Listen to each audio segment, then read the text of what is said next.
Hello, everybody, and welcome back to our Percentile Vice. The Percentile Vice crew is going to play some Delta Green. Never played it before, but it is in the cosmic horror realm, similar to Call of Cthulhu, so we feel kind of at home. Yeah. I'm Steve, aka Adric Stevens on Twitter. That's Emily. That's John, Sister in Darkness, and at Bulby37. Give us a follow. All right, let's just jump into it. Are you guys ready? I'm so ready. You are sitting in a small conference room of a building that was labeled as an accounting firm in Sacramento. You've just arrived. It's kind of late on Saturday night. You are sitting in the conference room. It is Saturday night, July 2nd. Earlier in the day, Delta Green called and summoned you from the different parts of the country that you were living in. You were whisked away to probably a military transport, flown to Sacramento. Some dark-colored SUV picked you up, drove you here, and you were ushered into this room. You know from looking at it, you've been in these types of rooms before. It says accounting firm out front, but it is some other agency, likely CIA. And everybody that was in the building knew better than to ask you who you were or what you were doing. You've been dropped off in this conference room. It's the weekend right before July 4th. Both of you were enjoying a weekend, getting ready for the 4th of July festivities. So, Claudia Seymour. Yes. What did you get plucked away from? What was going on in the life of Claudia Seymour? Well, I'm based out of Washington, but I happen to have been down in Atlanta on some field work, just doing some check-ins on some different companies that have had citations from the EPA, doing, my basic day-to-day job of checking in on the regulatory compliance of different things and if they're doing the proper remediations. And it's pretty easy to step away when you're out in the field in that sort of sense because they expect you to be gone checking in on multiple people for long periods of time. So a couple days to a week here or there that get booked off to one company or another, people rarely notice. So the 4th of July is in just a couple of days. Did you have plans with your family?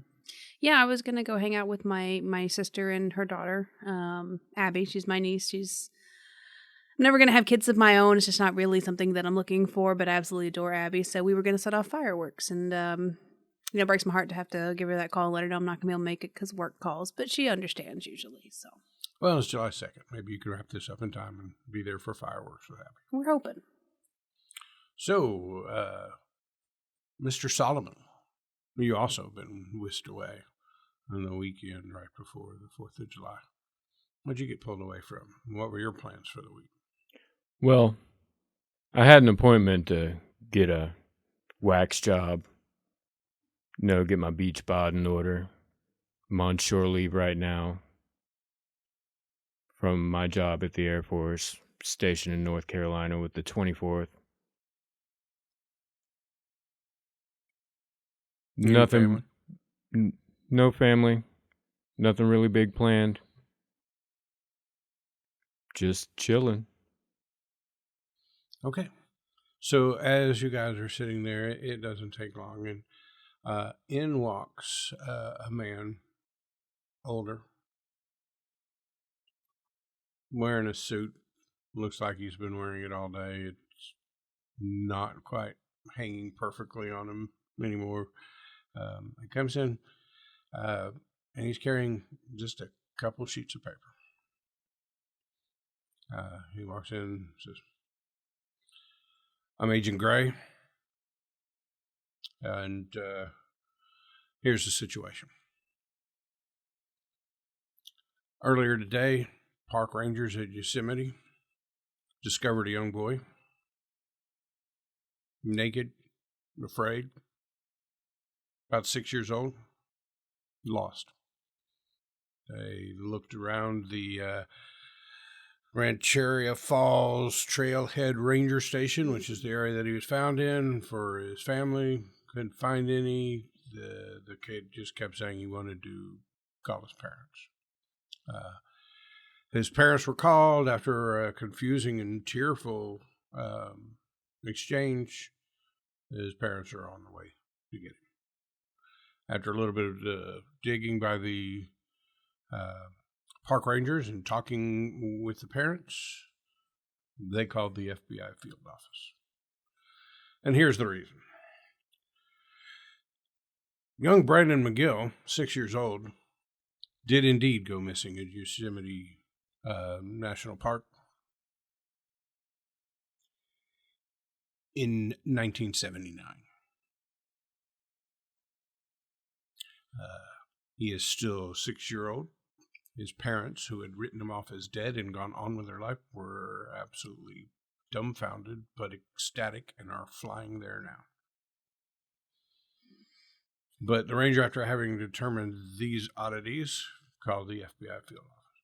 Luckily for us, Agent Jace, who works for the FBI, caught some of the traffic, saw the telltale signs of goings-on Delta Green might be interested in, and has worked to slow the FBI response by raising a jurisdictional issue. Should it be the San Francisco office or the Sacramento office that handle this? You've got about 24 hours before actual FBI gets on site. Here's your job. Get there. Locate the child. Identify the child. Determine whether any unnatural threat is in the area. Remove any unnatural threats. And then make the whole thing appear mundane. Roger. Now, there's a short response time here. We haven't had time to put together false documentation for you or anything, but you'll be going in undercover as FBI agents. I don't have a badge for you. I don't have an ID for you that says FBI agent. You're going to have to wing it. What I am going to do for you is we're going to throw a metallic sign on the side of a chopper that says FBI, and we're going to land that thing right in the middle, right in front of the ranger station, and you're going to get off of it. And you seem appropriately dressed already. We're going to have to work on you a little bit, but your typical FBI man in black suit. There you go in. Coming off an FBI helicopter. Chances are nobody's going to ask for identification. Go in, find out what's going on. Get the kid, neutralize any threats, and get out. Now, you're carrying a lot there. What was your name, Agent? Scotch. All right, Agent Scotch. You're carrying a lot there. We're gonna have to dumb it down a little bit. The FBI is not gonna come in looking like that. Sidearm. That's it. I see you're wearing it on your hip. We'll give you a shoulder holster so you can wear it right inside your jacket. All right. Same with you. And there'll be a lady in here in a minute with a suit for you to put on. So you've got your suit. So you'll take your sidearm. All right. That's it. That'll be it in a minute. And he steps out. On his way out, he does look and notice that you've got Agent Scotch, that you have a little earpiece communication device. Looks over at I'm sorry, what was your name, Agent? Petrie. Agent Petrie, we'll get some comms up for you. Kind of add to the FBI look if there's a little twirly cord going up to your ear. So he leaves, and a little while later, somebody else comes in, brings a suit for Agent Scotch, brings an earpiece for Agent Petrie, and you guys are giving him a moment to get yourselves together. Before he steps out, excuse me, do you have access to a printer that I could use. Well, we have printers. What's your need? Oh, well, I have access to certain credentials that allow me access to different sites, and it might help our ability to be on site as FBI if I have some official-looking documentation for which to shut down the site. So I'd like a chance to get those ready. Sure, come with me, but Chopper leaves in 10, so. Shouldn't take that long. So he walks out, somebody walks in with some clothes for you to put on, he drops you off at a desk. There's a little workstation there, printer, computer. What would you like to do? So I want to try to use some of the files on my computer to kind of alter a document to give me access to effectively an investigation into Yosemite. I want to use my documents kind of, gray out, type back in Yosemite, change over some of the wording so that should somebody ask us for credentials, we at least have some documentation stating that we were dispatched to Yosemite. And I want it to look in official EPA/FBI coordination. Sure, what skill do you want to use? My choices was either bureaucracy or criminology. I feel like either one, a good understanding of my paperwork and a good understanding of criminal doctoring of paperwork would give me that. What's your score in bureaucracy? 60. Okay.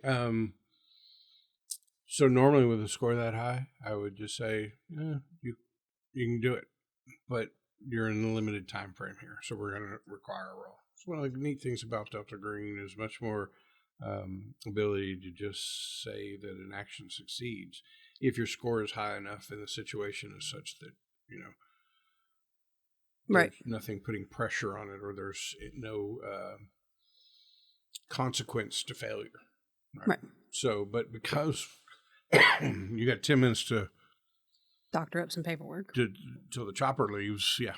So, give me a roll on bureaucracy. I rolled a 77. And your skill is a 60. Yeah, so that's a fail, but put a little tick mark on your sheet next to the one you failed because you have a chance to make that better. Nice. So tell me what that looked like. So that was me sitting at a computer, furiously bringing up various documents and trying to doctor over them, but not getting the right combination that felt real enough and felt like it was pertainable enough without tracing back to my work in the EPA. And so I ended up having to scrap the idea because I just wasn't getting the results that would be both effective and safe for day-to-day use. I think as somebody who's had to deal with printers a lot, the toner was out. You just could not get the printer to print for anything. Wasn't connected to Wi-Fi. Nobody knows the password. Yeah. Toner was out. There's nothing I could have done. Cool. So while you're sitting there, somebody comes by and just kind of tosses a little rectangular piece of electronic equipment and an earpiece, and you know that you can clip that to your belt or throw it in the jacket pocket or whatever, and it's your comm device. Right. So they brought you a suit, and you probably came pretty geared up, thinking Delta Green, what are they going to ask me to do, right? So you've been told comms, your sidearm, and the suit. What are you doing? I am going to put everything in a neat pile on the table, very inspection ready, and throw on the suit and put on the shoulder holster, have my weapon ready, and be prepared to leave. All right. Were there any of your other belongings you're going to try to incorporate into the suit? I thought about a smoke grenade because that always sounds handy, but the tactical light. That'd be just a flashlight, right? Yeah, like a mag light. Yeah. Yeah, and I don't think it's one of those big ones that cops bang on your window with. I'm thinking more of the smaller kind that you see guys holding up over their pistol or their rifle to light up targets. So that seems reasonable. Absolutely. And a field dressing. Yeah, I think you could get that. Did you have like a combat knife or anything like that? I did have a combat You knife. could probably strap that to your leg, and then the suit pants would fall over it. Somebody really paying attention might figure out you got something down there, but if they believe you're FBI, they might just think it's your extra piece, your throwaway. I will do that, and I believe that the flexible cuffs. Yeah, I was gonna say flexible cuffs. Throw those in a pocket. So the field So dressing. you got zip ties. Yeah, zip ties. No. Field dressing. Flexible cuffs. The radio, tactical light. 40 cal Smith & Wesson. Okay. And when they would drop that stuff off, they probably grabbed your tactical radio and made a few little switches and tweaks to it to make sure that you were on whatever frequency they wanted and jived up with Agent Petrie's. As usual. Yep. So you get done. You don't even have time to go back to the conference room. There is Agent Gray going, "Let's move out," and he just walks by with her to the open conference room door that you're in, and just looks at you and gives a head nod. Let's go. All right, I'm going. All right, so you guys go outside. This is kind of a downtown, not downtown, but a city area. But really, you just kind of zip across the street to a much taller building, up an elevator, out onto the roof. There's a helipad there, and there's a black helicopter right there. You see a guy taking a big, flexible magnetic sign that just says FBI, and throwing it up there onto the side of the thing. And climbing on. Got your orders. And Gray turns around and walks away. I'll climb on as well. Okay. You guys barely got your butts in the seat when it starts lifting off and heading towards Yosemite. Yeah. Any conversation in the helo? I didn't catch your name. Agent Petrie. Scotch. No, shake your hand. It's nice to meet you, Scotch. Need to guess where you're from, judging by the loadout you had on the table back there. Yeah. So, specialties. What do you specialize in? I am...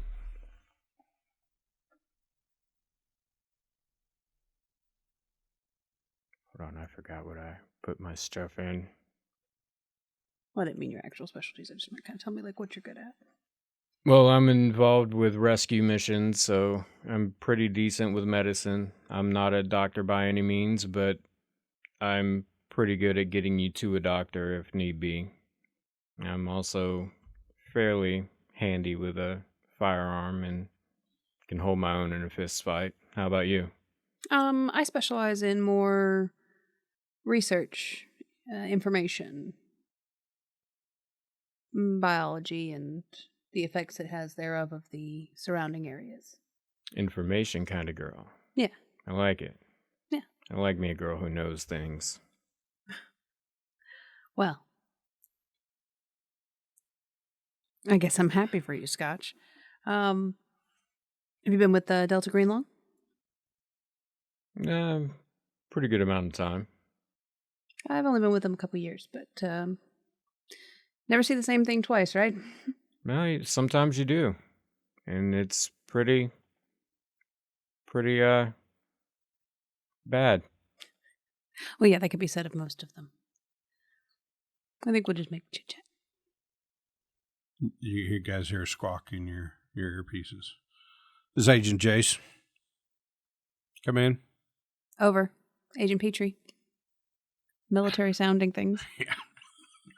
Yeah, Agent Petrie, normally we say over when we're done. Over. My apologies. Over. I'm Agent Jace. I am the FBI agent that intercepted this call. Just wanted to make sure we were all clear on the situation and your mission parameters. So early this morning, Park Ranger Tamika Gallegos found a child naked and wandering near the Hetch Hetchy Reservoir, near an area in the park called Devil's Chair.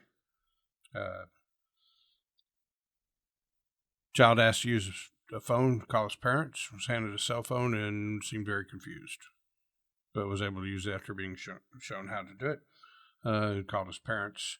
A little investigation on the part of the park rangers, and a call to us when we did some research. And it turns out that Brandon McGill did indeed disappear from the park in 1980. Okay. If still alive, he'd be well into his 40s by now. So, it looks as something unnatural is going on here. Get to the park, find the child, identify him, figure out what unnatural threats are going on, neutralize them, get out without leaving evidence, making anything that happens there appear mundane. Any questions for me? Certainly. What kind of first responders are we expecting on site? Nobody. Just park rangers? The park rangers, they've been told the FBI is on the way. They will be expecting FBI. You guys should be welcomed, and they'd probably be relieved to see you because they want to hand this particular hot potato off. Okay. Has the boy... I can't guarantee that the actual FBI agents won't be there soon. I believe I've slowed them down enough that you got about 24 hours. As you guys are talking, the sun is coming up over the horizon. It is Sunday morning. So, Monday morning, actual FBI agents will go after they've waded through the sea of paperwork I've created to make things happen and slowed down. So. Agent, by any chance, were you able to do any sort of DNA testing or? Don't have the body. Yeah, I'm in San Francisco. Just saw it come over the wire and noticed the telltale signs. Started working from this end. Nobody's been on the ground. You'll be the first ones there. Have the park rangers been made aware that the boy is possibly a young man who has been reported missing 40 years ago? Yeah, after a brief conversation with the parents, after the child spoke with them, they heard that story, and that's where they got concerned and called in the FBI. Sorry. Yeah, you'll have to deal with that particular parameter. Wonderful. I don't have any further questions. Nor do I. Thank you, Agent Jace. Yep. Over. You can try me on comms if you need me.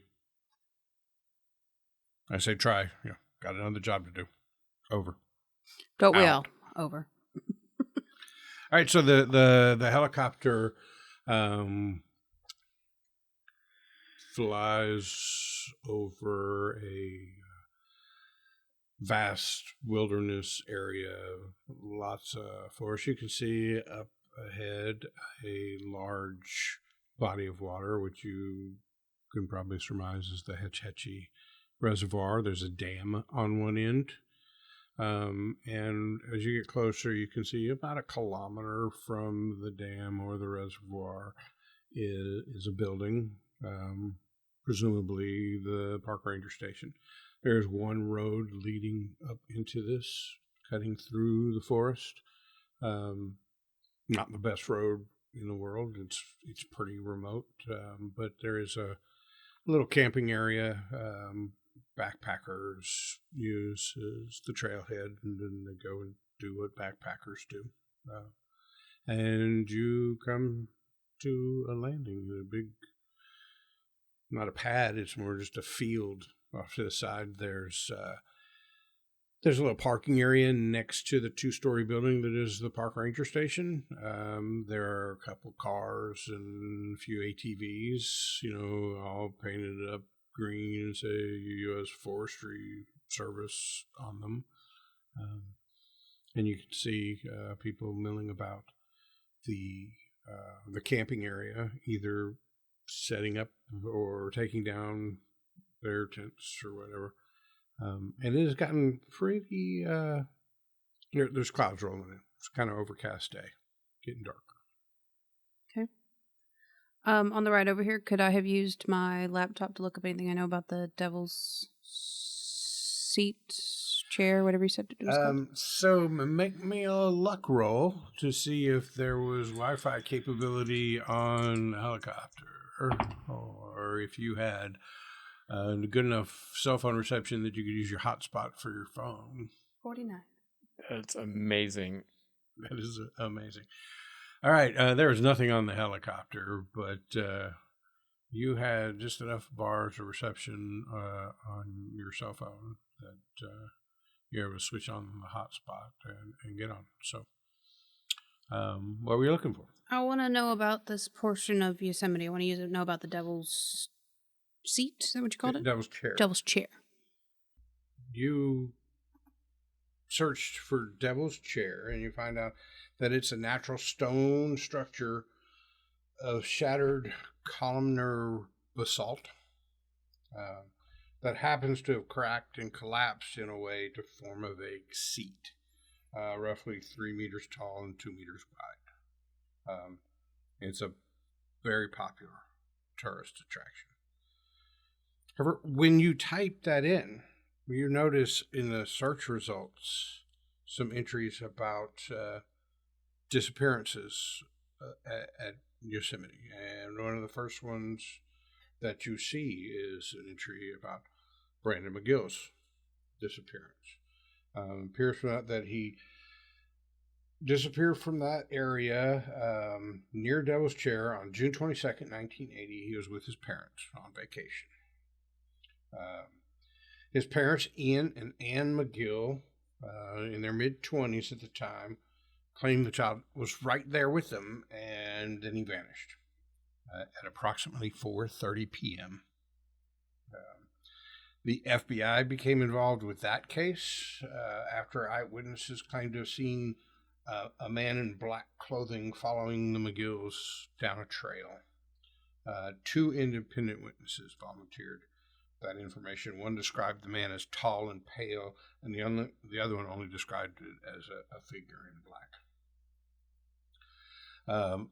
Lots of searches with 100 volunteers and helicopters found nothing, and then Brandon McGill was officially declared dead in 1987.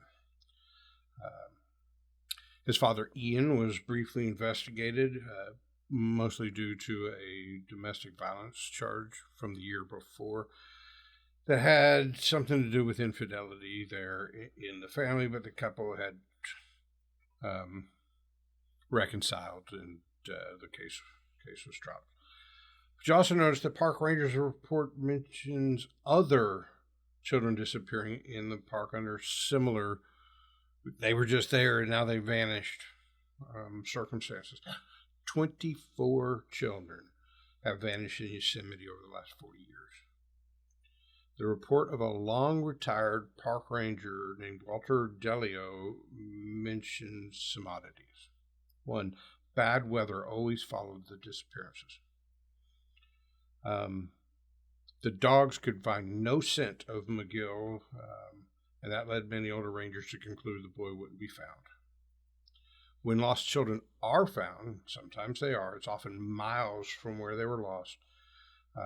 That's why the veteran rangers suggested a wide search area for Brandon.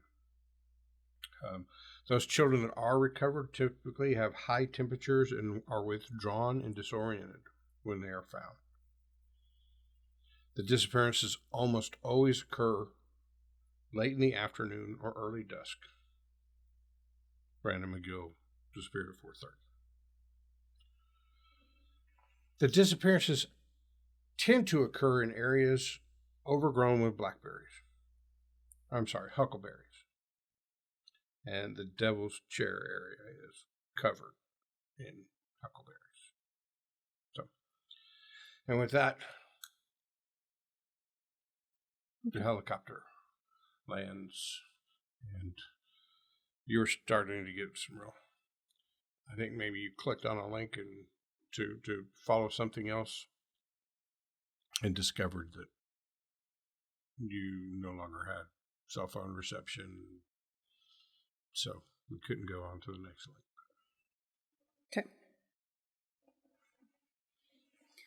Okay. As we land, remind me when we have a moment to brief you on the information I found, okay? Will do. And we'll disembark. Good. So you get out and you can see some backpackers, hikers milling around over in the camp area. Some of them looking up to the sky and like, look at this weather that's coming in. Maybe we should cancel. Others like putting on their backpacks like they're going to go for their day's hike. You notice that the vehicles that are off to the side of the building is, in fact, 2 4-wheel drive Jeeps and 3 ATVs, 2-seaters, front and back. And there's a large covered patio at the front of the building, and there is a female park ranger standing there, kind of giving you the over here wave. We'll walk towards her. Yeah, we'll head up. Well, I'm glad you guys finally got here. I mean, we called this in yesterday afternoon. Well, we've been taking care of the kid since then. Do you need me to get him together and load him up and help you get him? And about the time she says that, the helicopter takes off. No, ma'am. Is the boy inside? Yes, he is. Agent Jones, my apologies. Would it be possible for us to speak with him? We want to be sure that we're dotting all of the I's, crossing the T's, Yes, of course. Certainly. Come on in. Thank you. So you walk in, and it's a relatively large building. As I said, there are 2 floors. As you walk in, you see a set of stairs going up, an office off to the left, and then some common room off to the right. Small hallway by the stairs goes back into other areas, which you assume are like offices or storage or something like that. And she takes you to the left, and you walk into the ranger's office. Right? There's a couple of desks in there. The number of rangers assigned to the station is like 6, but it's only 1 or 2 on duty at a time, so they can cover a 24-hour thing. So right now, she's the only ranger that you see around. And she said, I'm sorry, my name is Gallegos. Yes, ma'am. You're the one who found the boy, correct? Yeah, on my shift yesterday. I just came on this morning. Really was surprised to see the kid was still here. Our apologies. You understand that the bureaucracy system can move slow, especially on the weekends, and it took a while for them to get the ball rolling. But we are here now, and I'm going to try to take as best care of the situation as we can. Who had the shift last night, overnight? That would have been Franklin. Franklin, okay. He left just a few minutes ago. Certainly. Can you tell us a bit about when you found the boy? Yeah, I was just walking down to the campground, kind of pick up some trash, make sure nobody was, had been unruly the night before. Occasionally you find somebody who slept out under the stars, not necessarily of their own choice, but just partied a little too hard the night before. And this dirty, naked, confused child walked up to me. First I did was I walked around all the campsites to figure out whose child this was, and nobody had any inkling who the kid was. So brought him back up here, put a blanket on him, and he asked to call his parents.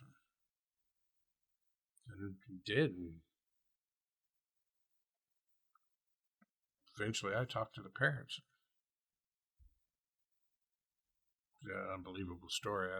Somebody is pulling something weird here and called the FBI because it sounded like it's probably a kidnapping situation or something, and the FBI has jurisdiction on those matters. So. Yes, it certainly sounds something to the effect of looking for a little bit of fame and notoriety. They know their moment in the news, but in the best interest of the child, we like to make sure that we get all the information. She stops walking in this small hallway that you can see opens up into that office, and starts talking a little lower, like she did not want to continue the conversation into that office. We may need to go out to the site later. Would you try to make sure that we have a vehicle prepared in case that needs to happen? Well, the campground is right over there. But I mean, yeah, if you want, we can drive over. Okay. I appreciate it. Is he just in here? Yes. Okay. Okay, and she leads you in, and she says, Brandon, honey, these people are with the police, and they're gonna help you. And, yeah. So there's a small child there. He's got a blanket thrown over him, like one of those scratchy wool blankets that are standard government issue. Like I said, there's a couple desks in here. You can tell on one wall there is a gun cabinet. Looks like it just holds a couple rifles and shotguns, not anything like military issue, but standard stuff that a park ranger might need. Medical supply cabinet for drunken backpackers who fall down and break their leg, kind of stuff. And the kid is sitting there, kind of nervous, kind of scared looking. And as she's walking out, Gallegos says,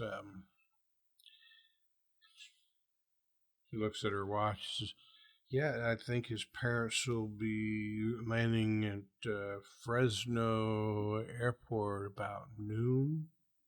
Probably take them about 3 hours to drive out here. Ranger, would you happen to have had anybody look at him? Any doctors or anything so far? Well, we don't have doctors out here, but we're all trained in first aid. I did an initial look over him. He dirty and confused. Seemed relatively healthy. He hasn't wanted anything to eat or drink since we got him, but no visible injuries, no cuts, lacerations, bruises, that kind of thing. Okay. Wonderful, thank you. I'm going to take off my jacket and approach the boy and keep a good couple feet away from him, kind of crouch down. Hi, Brandon. Hi. My name is Officer Jones. I've come to talk to you a little bit about what's going on today. Mm-hmm. So can you tell me,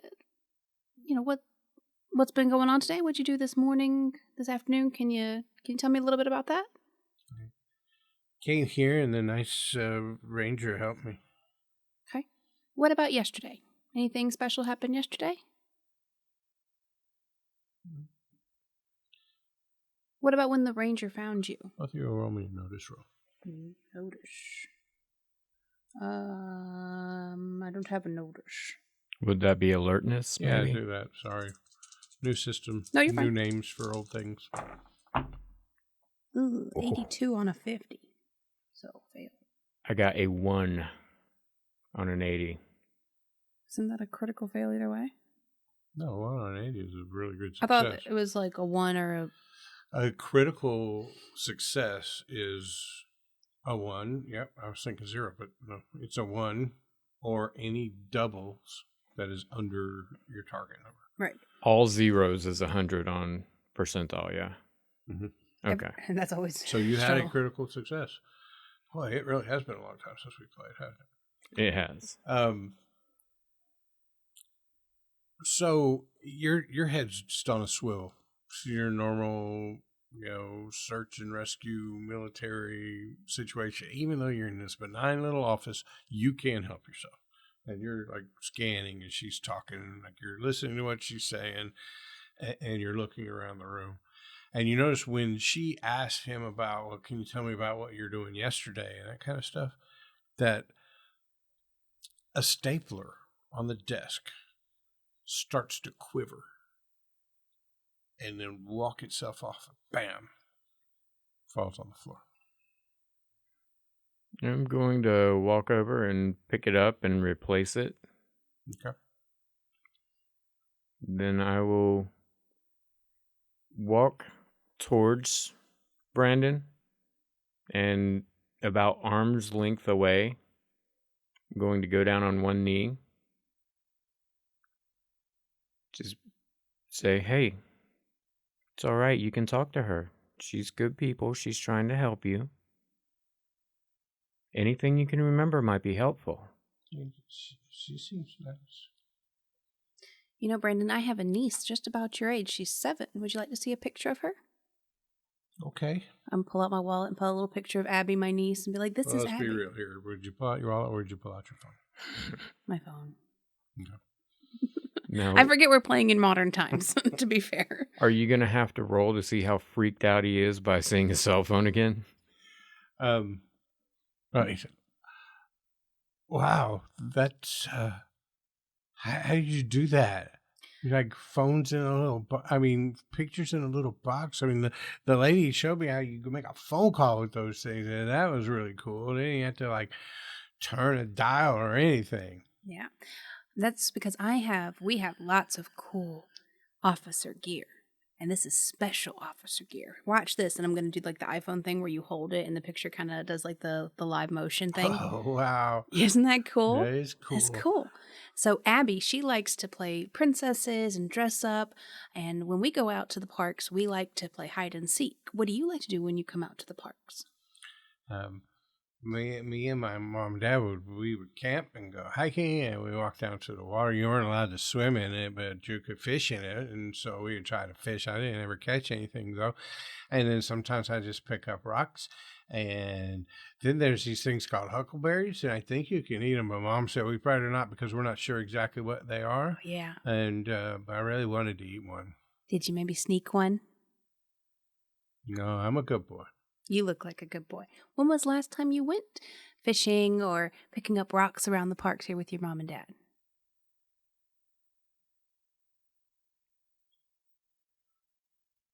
This is a long time ago. Okay. So, before the ranger found you, do you know where you were in the park or what you were doing?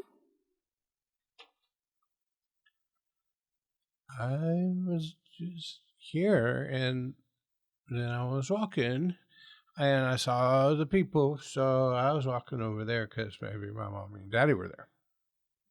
Which is very smart. Good job finding people. But before you were here and walking towards the people, like earlier that morning or the day before, what have you been doing? See his face get a little pale, maybe a little quiver in his chin, and he closes his eyes, imperceptible, almost imperceptible, just a little nod of his head. And I don't know, it's like it's either sadness or anger that starts to show up on his face. And his face goes from pale to starting to get a little bit red. Mm-hmm. And you hear several objects on desks kind of rattle in their place for a minute. I don't really like talking about that stuff. You don't have to talk right now if you don't feel comfortable talking. How do you feel? Is anything hurt? No, I feel okay. You feel okay? Yeah. You haven't been hungry? Not really. When's the last time you ate?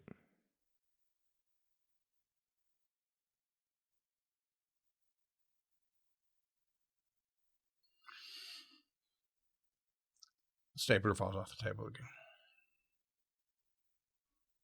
All right, don't worry about that, but can I give you a little examination, make sure you don't have any ticks or anything like that? Because out there, things get kind of wild, and I just want to make sure you're safe. I know she's already done it, but... Yeah, the ranger, she looked me over and said that I looked like I was really healthy, but okay, sure. I have a little more medical training than she does, so I just want to make sure she was doing everything right. And I would like to give him a good look over. And I'm particularly going to be checking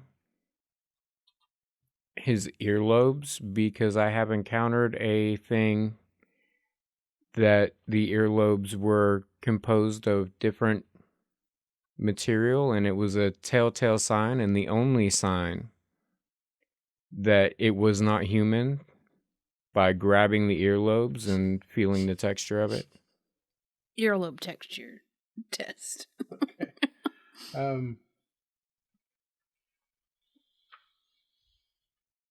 So yeah, give me what is it, medicine roll? First aid or medicine? Preferably first aid. For me, yes, preferably first aid. It makes more sense in this case anyway. So. Okay. Not internal medicines. It's a 15 on an 80.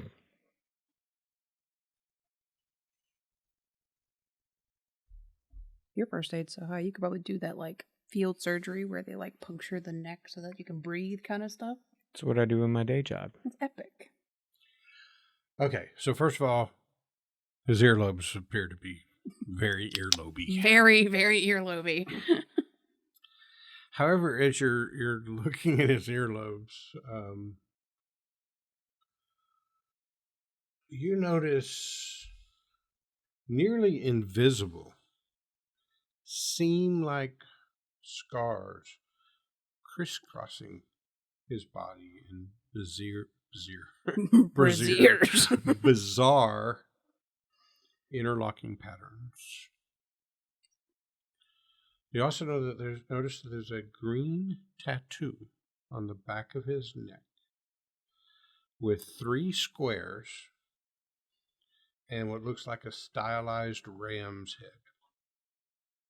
Anybody got anything in archaeology? No. Of course not. Okay. I have history. What did you roll? 15 on a 40? 80. 15 on 80, yeah. Okay. Then,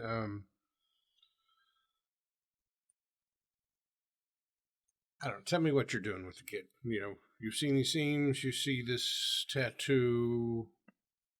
He appears to have gotten comfortable around you. You're obviously no longer at arm's length because you had to touch lobes.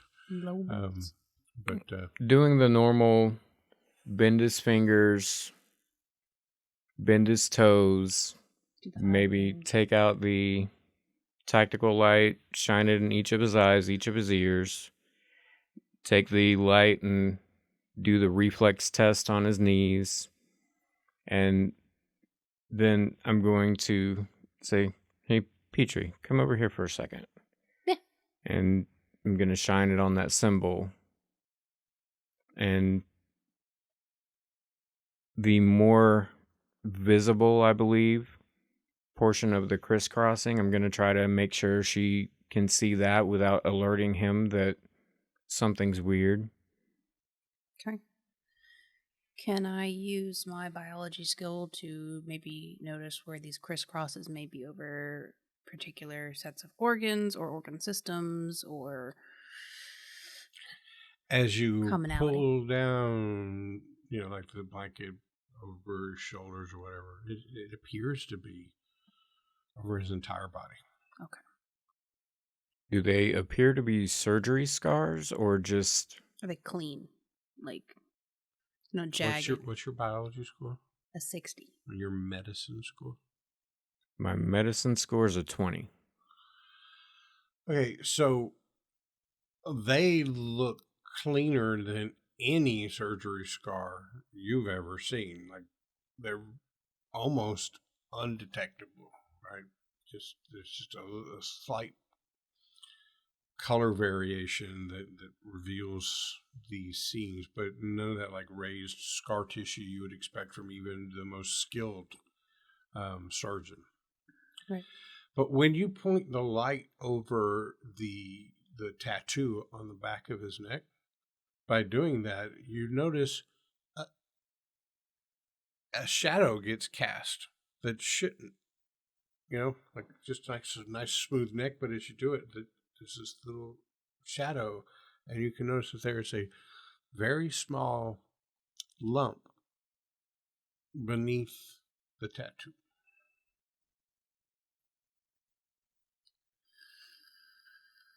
What would I say is the size and shape of the lump? Is it a shape or is it just a lump like round?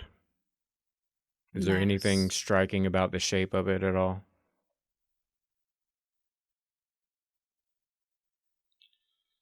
Yeah, it like the shape of a capsule, like a shape and size of a Tylenol, Right. Okay. gel cap or whatever. So I'm gonna kind of move myself back around front to Brandon's face. Be like, Brandon, we've noticed there's a mark on your back. Do you know where that has come from, or is it maybe a cool temporary tattoo that you got?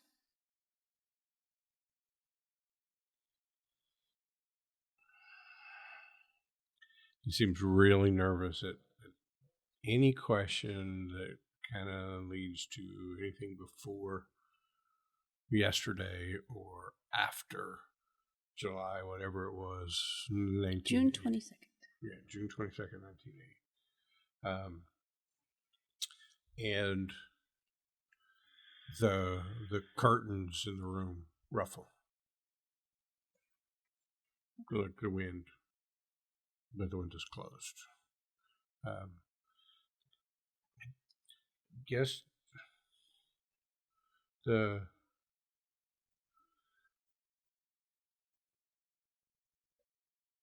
tall people did, I guess. Okay. Brandon, I know you're scared, but I promise you that me and my friend here are going to keep you safe. But in order for us to do that, we really need to have the whole story.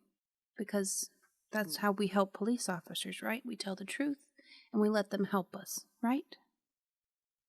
That's what my mommy said. Exactly. And I bet your mommy is the smartest and bravest woman you know, right? Mm-hmm. Mm-hmm. So I need you to be brave like your mommy, and I need you to tell us what happened. Because it's the only way that we can help. And you want us to help you and other kids, right?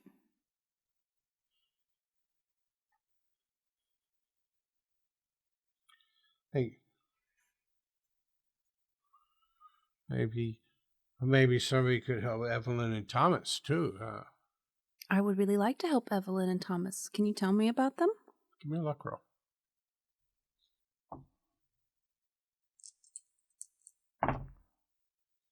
A 4. Yeah. Super lucky. When he says Evelyn and Thomas, memory pings in your head. As you were doing your search on, about other missing children, one of the articles, you didn't find anything specifically, about Evelyn and Thomas, but as part of the background and color of a particular article mentions that back in the early 1900s, there were 2 children, Evelyn and Thomas, the first recorded children to go missing from this area. They were never found. Okay. I was looking for my glasses. Sometimes they're there.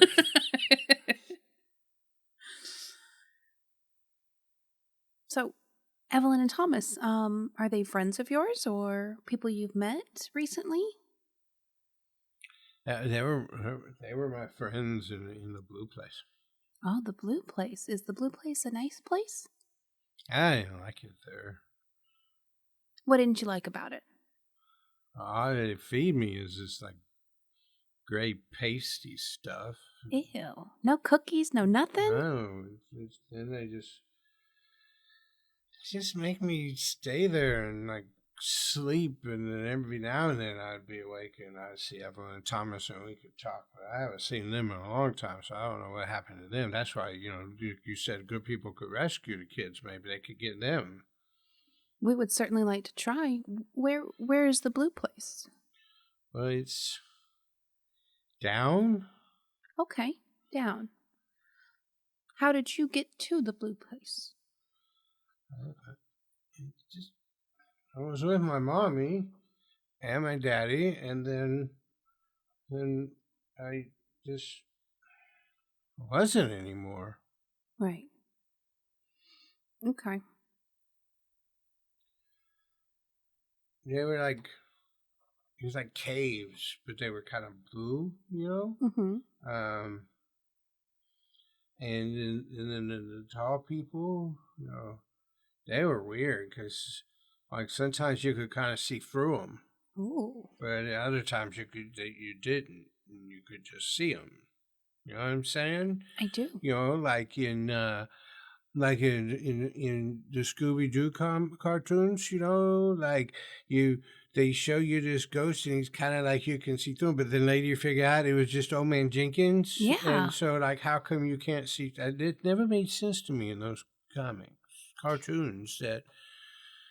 At the beginning of the show, the ghost was all see-through-y, like, and then it just became, and then sometimes they said it was cameras and stuff, I think. Oh, it's been a while, but it was like that, you know what I mean? I do. I never thought of it like that. You're pretty smart, Brandon. I bet that you're so smart that you noticed some things about the Blue Place, the caverns. Something that maybe other kids wouldn't have noticed, but you're Brandon. And you're really smart. My mommy says I'm pretty smart. Yeah, you are. I can say Huckleberry. And you can. Because she said, I can't believe you could say that, because a lot of people can't say that. But can you say Huckleberry? Huckleberry. Yeah, you're smart, too. So, wait. Oh.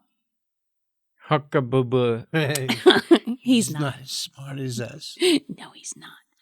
So, did you notice anything special about the Blue Place? Or even the Huckleberries?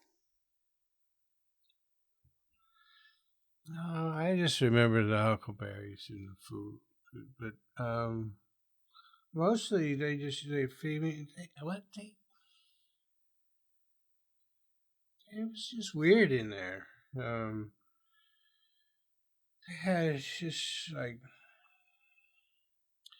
there were these things.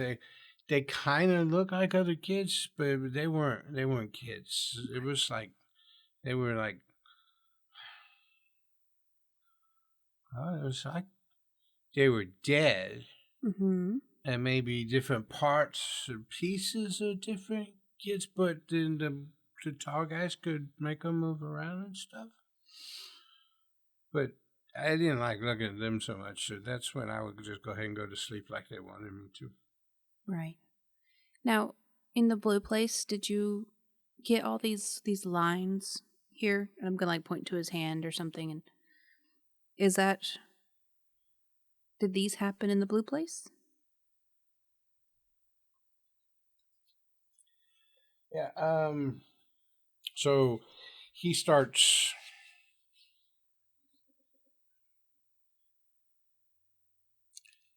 chin's quivering. Maybe he's shaking a little bit.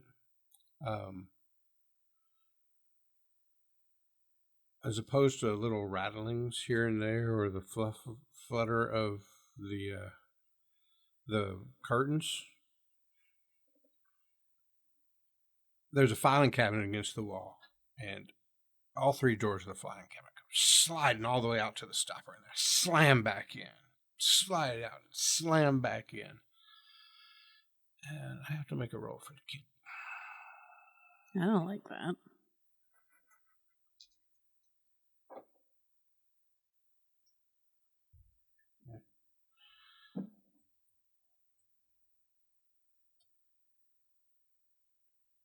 I'm not trying to bogart the conversation. So, this whole conversation you can see has had a toll on Brandon. His psyche. Right. Code word for he just made a sanity roll. And he lost a little. And he overcomes it by just going with anger. And that's about when the file cabinet slam open, it slam shut, and he throws the blanket off of him. It's so hot in here. It is a comfortable 68 degrees in this place. Jones, I think we need to give him a little time, maybe go check out where he was found. Okay. We only have a couple hours till his parents get here, so guess we should make it quick. Brandon, you have been absolutely wonderful, and I'm going to come back and see you in a little bit, but I'm going to go peek around and see what we can find. I'm going to do some investigating, just like in Scooby-Doo. Okay? So is there any information that I need to know? If I was part of the Scooby Gang, what would I need to know to find this old man Jenkins? He is, even though he said it was hot in here, he is hugging himself. And you see him really clench hard enough that his fingernails kind of scratch into his skin. Not like draw blood, but you know how like it just gets a little red, like little blood droplets, or kind of like that. You notice that, and he just shakes his head. Okay. Will you stay here? You be good for the ranger, and I'll be back, okay? Sure, give me an alertness roll, both of them.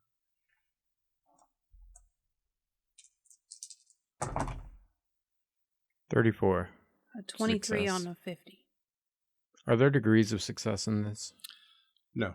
Okay. No, but they just increase the chances of getting critical successes by the doubles thing. In contested situations, then if you both succeed, then whoever rolled higher would win. Okay. Which is a little unintuitive, right? You wanted to roll under your score, but if we both run under your score, which one of you rolled higher under your score? Closer to the number. And so this is the Price is Right theory. Yeah. Close without going over. Right. Got it. So you both succeeded? Mm-hmm. All right. So as you turn and start to go away, it was really, really small scratches on his arm. But you notice them immediately start to heal. Like almost the scratch in reverse. The scratches are gone. Okay. So we'll walk back out to the ranger. Yep. What you want to do? Ranger Gallegos, could we go to the spot where he was found and also the spot, the Devil's Chair, where he was missing from originally? Purportedly. The spot where 40 years ago a child went missing? Yeah. So Devil's Chair is about 1 kilometer or so to the northeast. I could take you out there in one of the Jeeps if you want to check out where I found him. It's just right over there. She nods her head towards the little camping area there at the trailhead. We could just walk over there, but why don't we go ahead and get in the Jeep? We can drive there, and then we'll already have the Jeep and can head over to to Devil's Chair. Sounds good. Appreciate it. Thank you. Okay. So you get over there. There are folks putting stuff into tents, taking tents down, getting ready to go backpacking or whatever. The cloud cover has gotten fuller and darker. These look like storm clouds rolling in. You see the ranger look at us. That doesn't look good. It looks like we're going to get a real squall here in a little while.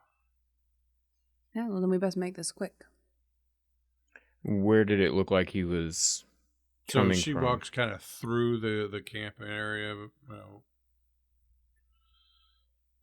past the open area to close to the line of trees for the forest. And right about here, I was kind of doing a perimeter walk on the camping area, make sure things were cleaned up and everything was hunky-dory, and there he was walking towards me. I assume he came out of the woods. And she points to the area. How far away are the woods? 40, 50 yards. I'm going to do a brisk walk over to the tree line. Mm-hmm. Do I see anything?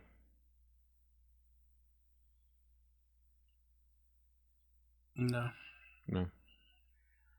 Do I happen to see any footprints or disturbed? Do you got any kind of skill that would go in there? Survival? I have survival. What's your skill in that? 50. Okay. Yeah, there are some paths. It's kind of grassy, so it's hard to really see footprints, but you can see where grass has been, stepped on and pushed down. But there are several little paths, like somebody went out and pissed in the woods last night. It's really hard to tell which way they're coming. You spend a little more time, and you could probably tell by which way the grass is laying, whether it was somebody heading towards the woods or coming from the woods. But really hard to get any idea of size. But there are tracks that lead into the woods or out of the woods. I'll walk back. While he's having walked, I'm gonna talk to the ranger.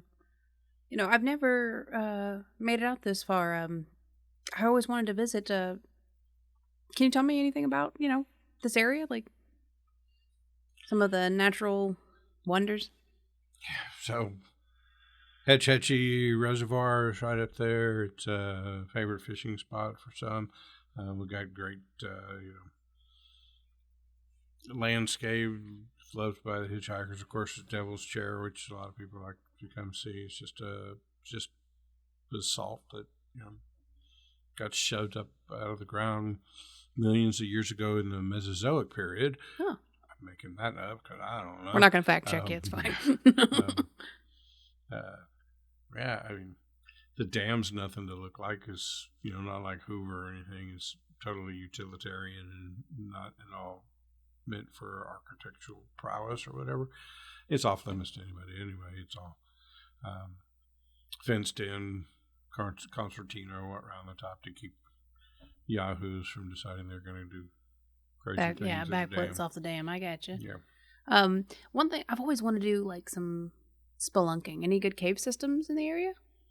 Not really around here. I mean, there are some in the park, but you got to go, way to the north end of the park before you're going to find any caves. They're really not part of the natural features around here. I got you. Is that just where the cave openings are? Do they sprawl underneath, or is it kind of just localized in that area? Just kind of localized up in that area. Okay, well, I'll have to check that out on my next vacation if I ever get one of those. Tell me about it. People think I have a vacation every day because this is what I do. And in some ways it is, right? I mean, if you love your work, honestly, yeah. But it is work. Dealing with the public. Work. Everybody comes out here on vacation. I go on vacation. I want to go to the city. Right. Go see something new. I'm with you. Welcome back. So you want to head, did you find anything you want to head off to? Let's go check out the chair. Yeah, let's go, if you don't mind. If we could check out the original reported abduction site. Sure.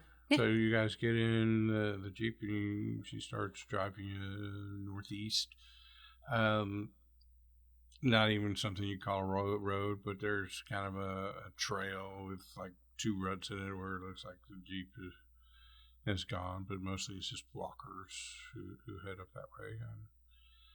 It's only a kilometer away, so in a couple of minutes, you pull up there, and there it is. It's this weird rock formation that the basalt is very crystal-like, and something caused it to shatter, and it broke in a certain way that makes it look like it's kind of like a throne. So, because the black nature, and she's explaining obviously the black nature of the basalt, and how dark it is.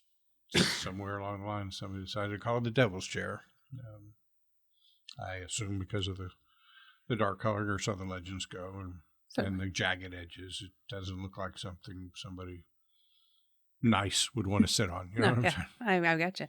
I did hear that there's a lot of huckleberries that grow in this area. I don't know that I know what a huckleberry is. Well, this place is full of them, and it's July, so come on, I'll show you. And get out of the Jeep. And, like little thorny bushes.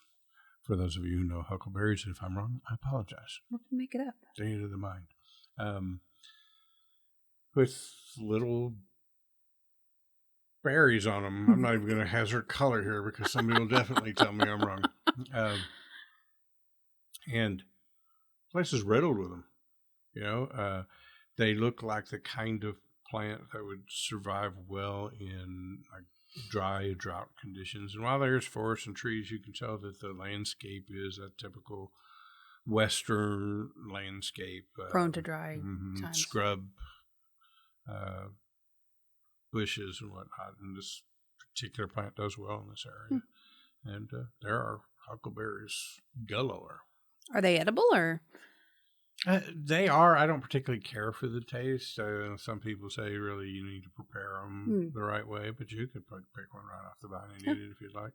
Sounds like it's kind of like a muscadine. I don't know if you've ever been down to the south. They have a very similar plant down there. Not very good to eat, but... I'm not familiar with that, but the name just doesn't even sound tasty, does it? No, it doesn't. It's better than their other name, Scuppernongs. Yeah, neither one makes you want to just pop one in your mouth, does it? At least huckleberry is amusing. Yeah. So, this is where the report from 1979 states that this young man went missing. It was June 20-something of 1980. My apologies. It's okay. Somebody probably somewhere gave you wrong information at the beginning of the show. Yeah. No. I probably just misread it in my my files here, but does your office keep any kind of records on those kind of disappearances? Is there any information that you might have, just to fact check? Anytime one of our rangers is the first reporter of a missing child, of course, we have that in our records. If we're ever involved in a search for a child that we didn't discover was missing, somebody else did, but of course, there's a record of that as well. You're only going to find about 3 years worth of records back here at the ranger station. After that, they're carted off, digitized, stored somewhere. Certainly. Do you have access to any of those digital storage files? There's a park ranger service database that we can go through all that. Wonderful. We're going to take a few minutes to look around, just, cover all our bases, and then we'll be right back with you, if that's all right. Oh, sure. So she just got the hint. I'll be over here at the Jeep. Appreciate it. Thank you. You might want to make it quick. She looks up to the sky, and you hear a distant rumble of thunder, and maybe the first fat drop. You know those fat drops of rain? The big ones. Yeah, not that the little drizzly one. Yeah. Hit the ground or maybe your shoulder or something like that. Okay.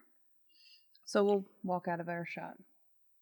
I'm going to, while we're walking, I'm going to be scanning for anything that looks like underneath the huckleberries, especially anything that looks like a hole or cave opening. Mhm. What's your alert? 80. Yeah. How much time you want to spend doing this? I don't want to spend significant time. It's more of a, while we're walking to other things, I'm going to be keeping an eye out for that. Yeah, the ground appears pretty firm, dry, cracking in a couple places. Like maybe it rained in a while, but it's about to get a good one. But you don't see any openings on the ground. Okay. Weird question. Do I have cell phone service? Give me a luck roll at a plus 20. Which is worse.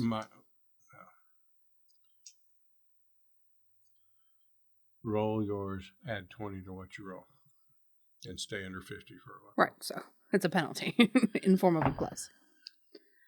A 49. That's after adding the 20? Nope, that's before the 20. Yeah, so you look at your day and it is like nothing. No bars. Probably, I don't know who your carrier is, but maybe even there's little words up there that says no service. Okay. When I see her looking for bars, I'm going to just pipe in and say, if you're not getting service, it's possible we could get on comms and the agent would be able to look something up. It's possible. So I guess I'll do whatever I need to do to my comms. Agent Jace, come in. Over. Give me another luck roll. No penalties. In fact, I'll give you a 20% bonus on this one. So whatever you roll, subtract 20. A 51, so a 31.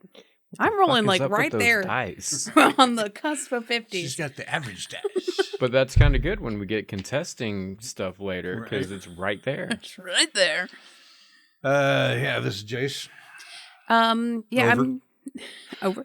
I'm either needing some assistance with some cell phone coverage, or I'm going to need you to look up some ecological data from the EPA. You see hear some typing on her over the comms. You can hear it. Right? Yeah, you're not going to get any cell phone service out there. Hold on, let me put up a cell tower for you. I don't know what the FBI is capable of. All right, well, can you give me some ecological data on this area? You know, any overhead satellite images, depth scanning images that the EPA would have on file, washout, rainy season. Basically, I'm trying to get the information of, am I going to be able to see, like, oh, the water always seems to run out this side and there's likely a cave system there. Have we done any kind of depth performance, like, into the ground to see about any ecological damage done in this area? Do we have any kind of topographical information? Sure. So there's some typing away on her computer. Mostly igneous rock, Some stuff. trees. No indication of any cave or cavern systems. There's the Hetchy Reservoir and a dam there that provides hydroelectric power to some others. Hold on. Devil's Chair, water. This is interesting. Says here that the reports are that every time a child went missing in that area, there's a large storm, a lot of rain at those times. Okay. Yeah, police found some kind of summary by a senior ranger at the time discussing the phenomenon of children going missing. Just a kind of a footnote in his report about onlookers always reporting rain at or near the time of the disappearances. Yes, I believe I read that report on the way over. All right. Well, I appreciate that, Jace. Thank you. Over. Jace, out. Yeah, I'm not getting anything topographically for any kind of subterranean issues, any kind of strange washout, just a notation of strange weather after disappearances of children. Heavy rainfall. Which... Yeah, it seems a little fortuitous at the Just moment. a bit. I have concerns about this Hitachi River and the dam associated. It's off limits. The young man made a point to tell us that you couldn't swim in it. The Devil's Chair is relatively close to the dam. No? Yeah, I mean, they're all in the same area. Right. There's probably a kilometer and a half. We're not talking miles of distance. No. It's probably it's a kilometer from the ranger station to the Devil's Chair, but it's a kilometer and a half to the dam, but it's not like a straight line. It's a kilometer and a half over to the actual reservoir itself. Right. So you could surmise it's half a kilometer, maybe a little more, between the chair and the dam. Certainly. Do you think our clearance as FBI agents would allow us to get into the restricted area? I think with the right turn of phrase, it might. If the young man had reported something to do with the dam and the reservoir, we would have an obligation to investigate. I don't think we need to be poking or prodding too much more at him. No. But she doesn't know. Sure. It's worth a shot. Are all done here? Is there anything else that you wanted to check out? Did you want to actually investigate the chair itself? Do you want to go sit in it?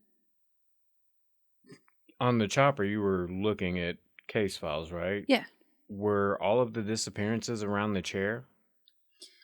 There wasn't a ton of information on the other cases. I found some various clips and then lost signal, and I haven't been able to get much more out of it. I did come across about some children, Thomas and Evelyn, that went missing in the early 1900s, which was startling that this young man knew anything about them.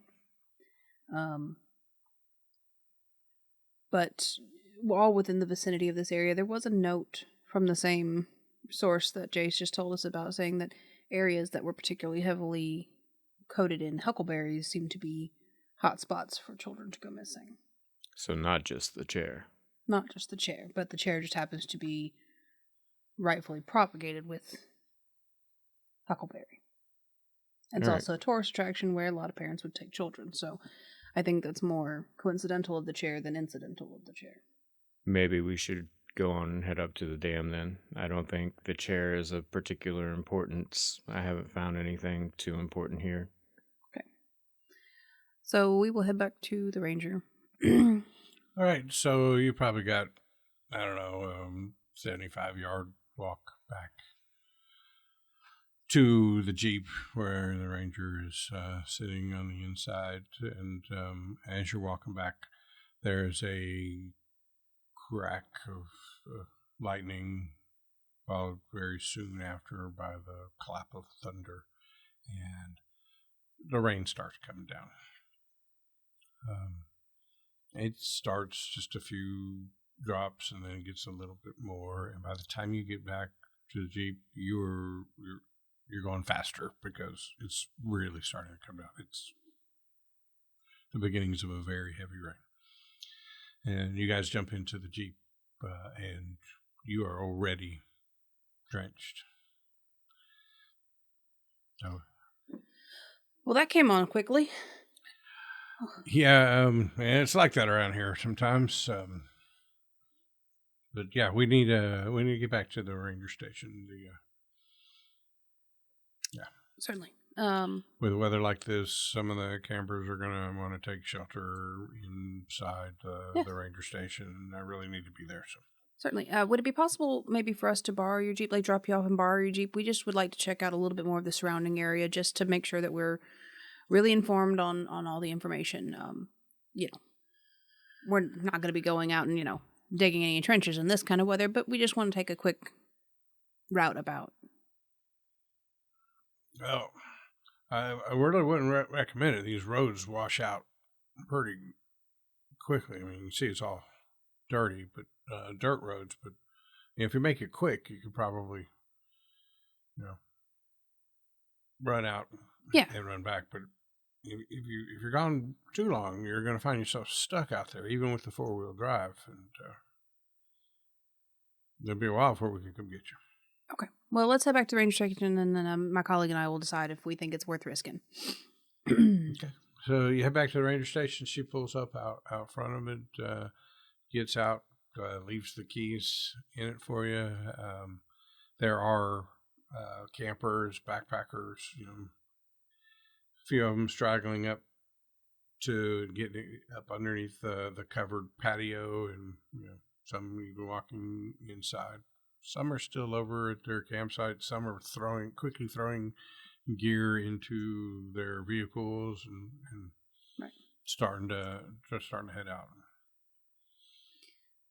Can I look out the window and search the skies for what may or may not be a focal point of this storm? Like, there's storms that has like a really dark area, and that that's like the chunk of it, and it hasn't quite made it to you yet. No, everything just looks really dark. Okay. Do you think it's worth trying to go up to the reservoir now, or you want to see if this rain lets out any? No, I think we should probably go now. If somebody is taking a kid to the dam or the reservoir, might be able to catch them in the act. On a scale of 1 to 10, how good of a driver do you think you are? 20. I'll drive.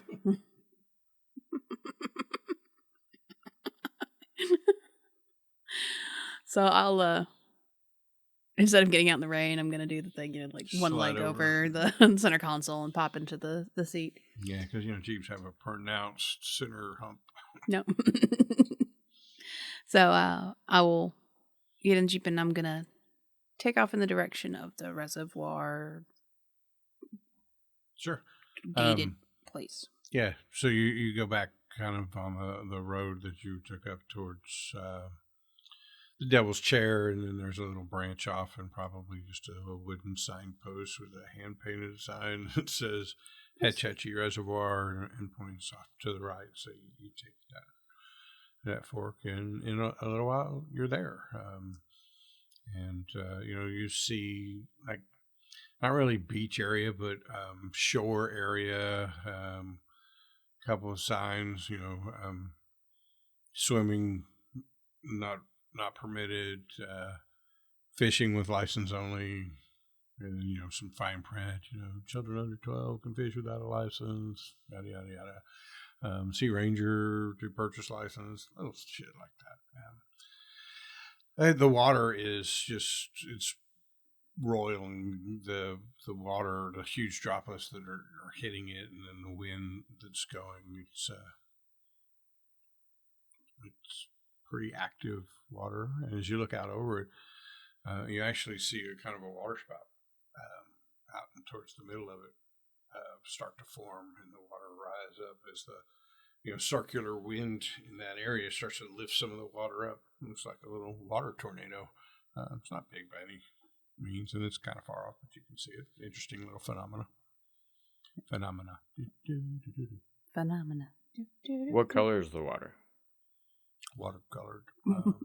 Are we talking like Tobo? Or are we talking like? No, it's bluer, a little clear, but it's a nice lake, not a muddy, ruddy lake. Yeah, it doesn't look like we live in Georgia. Everything's clay, and therefore we have brown water. It's bluer than that, but it is not see the bottom clear. Gotcha. I wonder what a lake in real life would look like that. I don't know if I've ever seen one.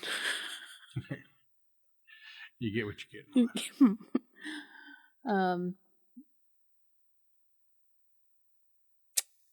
Let's make for the dam. Okay. So there's the dam, and then there's a building that's kind of like fenced off. So there is a little perimeter road around the reservoir you can take towards the dam. You'd be heading back kind of west, maybe a little bit to the north, so northwest as you go around it. And you get there, it's like access to the dam itself is fenced off. Like the fence goes across the road, it goes across the field, and then like goes down to the water. On the other side where it's kind of a river, stream, creek, I don't know how big it is, and then the lake or the reservoir on the other side. But the fence is done in such a way that it would be really difficult to like go around the fence to get to the dam. Yeah. And even if you did that, actually access to walking across the dam, there's another set of fence there. So it's got a big gate, padlock, chained, and concertina wire over the top of it to keep yahoos out of the dam. Yahoos like us. Them damn yahoos. Damn yahoos. Okay. So we can take the perimeter road up there and just try to get a good look at the fence and see if we notice any damage to the fence, like where there may be some. Like at some point, some kids really worked hard to, find a break in the fence and managed to like pull it up in one area or something like that. Let's check out the gate. I'd like to go to the gate, check it out. I want to focus on the padlock. Yeah, it's pretty hefty duty master lock, keyed, not comboed. Does it look like it's open often? Yeah. It's not like rusted shut or whatever. Hard to tell how often, but it looks in good repair. And like if you put a key in it and turned it, it would open right up. How bad do we want to get in here? I'd really like to take a look, but I don't know how we're going to get in a reasonable way in this kind of weather. We're not going to climb it. Well, this kind of weather is kind of a perk.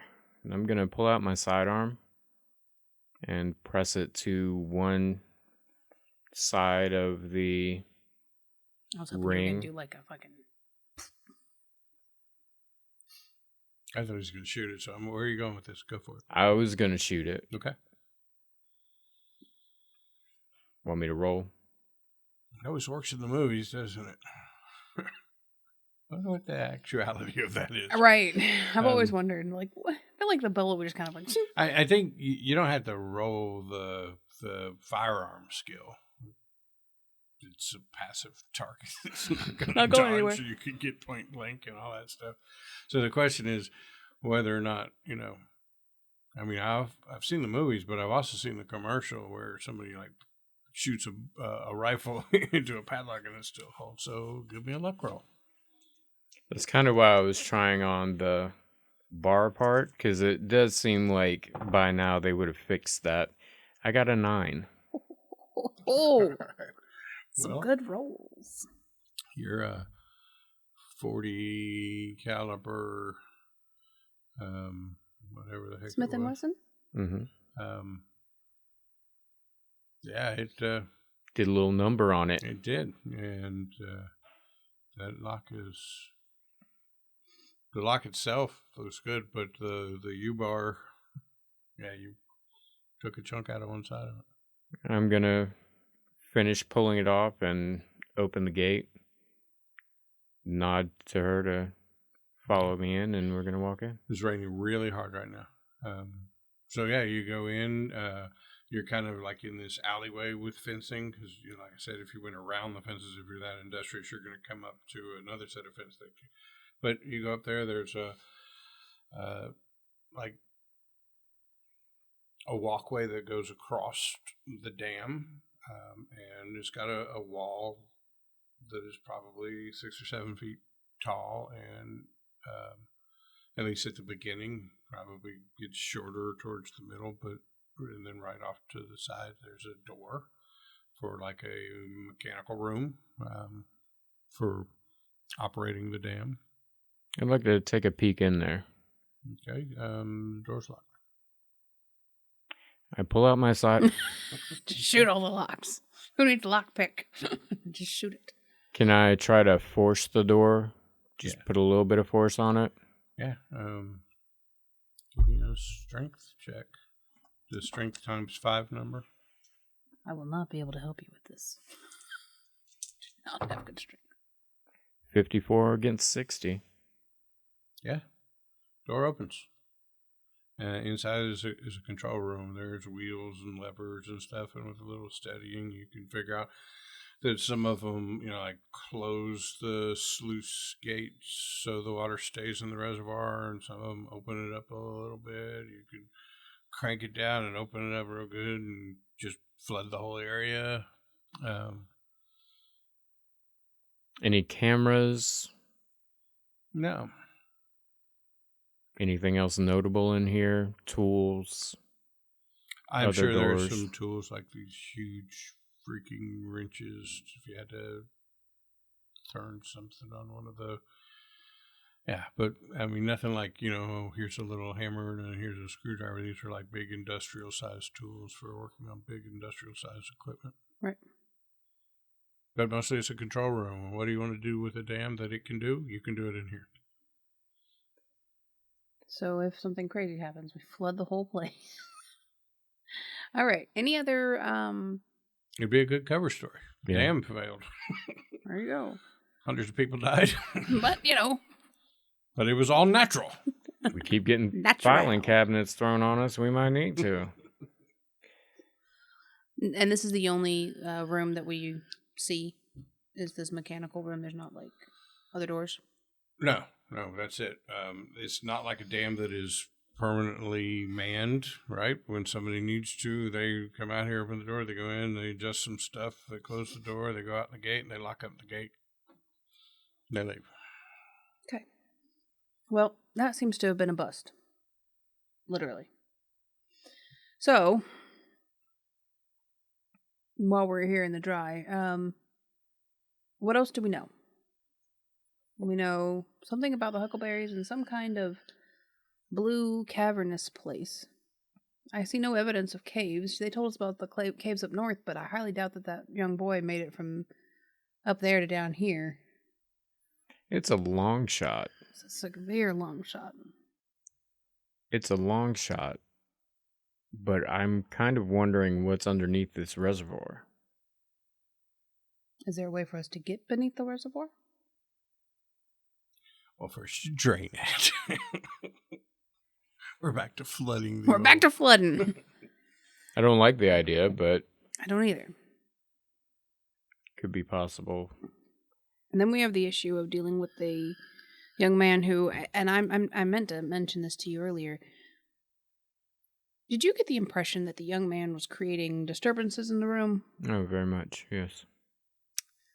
So, a young man with some sort of supernatural proclivity that was either present or not present when he was abducted, that we have to turn over to parents in a couple hours. I'm pretty sure we're not turning him over to parents. Then what do we do with the child? Because I'm not down for killing a kid.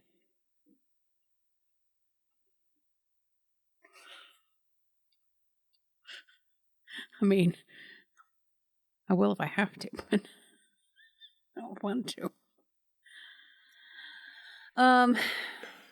And plus, there's so much information that young boy is not telling us.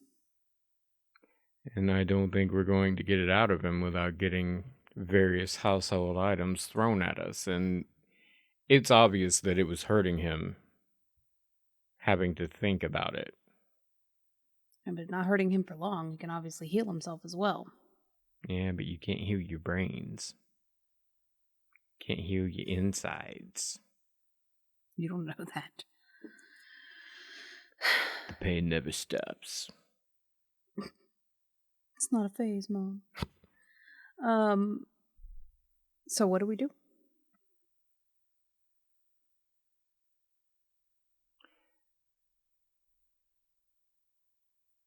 I mean, mission 1 is to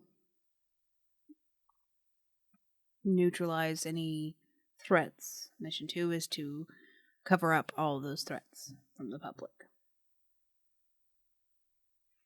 The only thing I've seen that's remotely threatening so far is the boy, but I don't know that he is a threat just yet. I think whatever took him is the bigger threat. Right. We can't talk to him very much more. I don't think we're going to get much more out of him. So we've got to figure out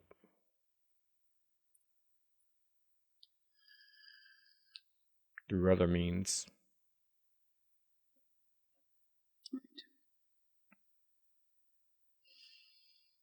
Hmm.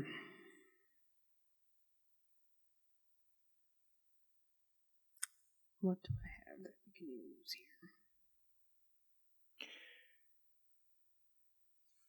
I'm going to tap my communicator. Agent Jace, come in. Give me a luck roll.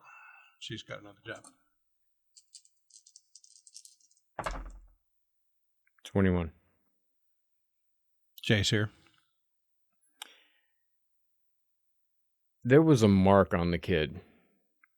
Looked like 3 squares and a bull head? Stylized ram head. Stylized ram head. Green ink. Is there anything you could find out about that? You hear some tapping away on her keyboard. And she comes up with, I can't tell you anything about the 3 squares, but there's a stylized ram head symbol that is known from the Nahuatl. It's an Aztec language, and that culture proliferated up through this area years ago. But as a character, basically means boy. All right. Appreciate it, Agent. Over and out. Jace out. So obviously, some sort of lab setting. What do the 3 squares mean?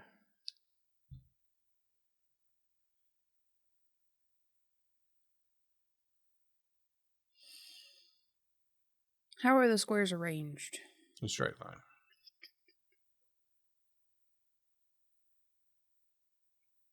He's 6 years old. Right? Yes. So possibly an age thing where every square is 2 years. Possibly an ability thing. We know of at least 2 abilities. Possibly an ability thing.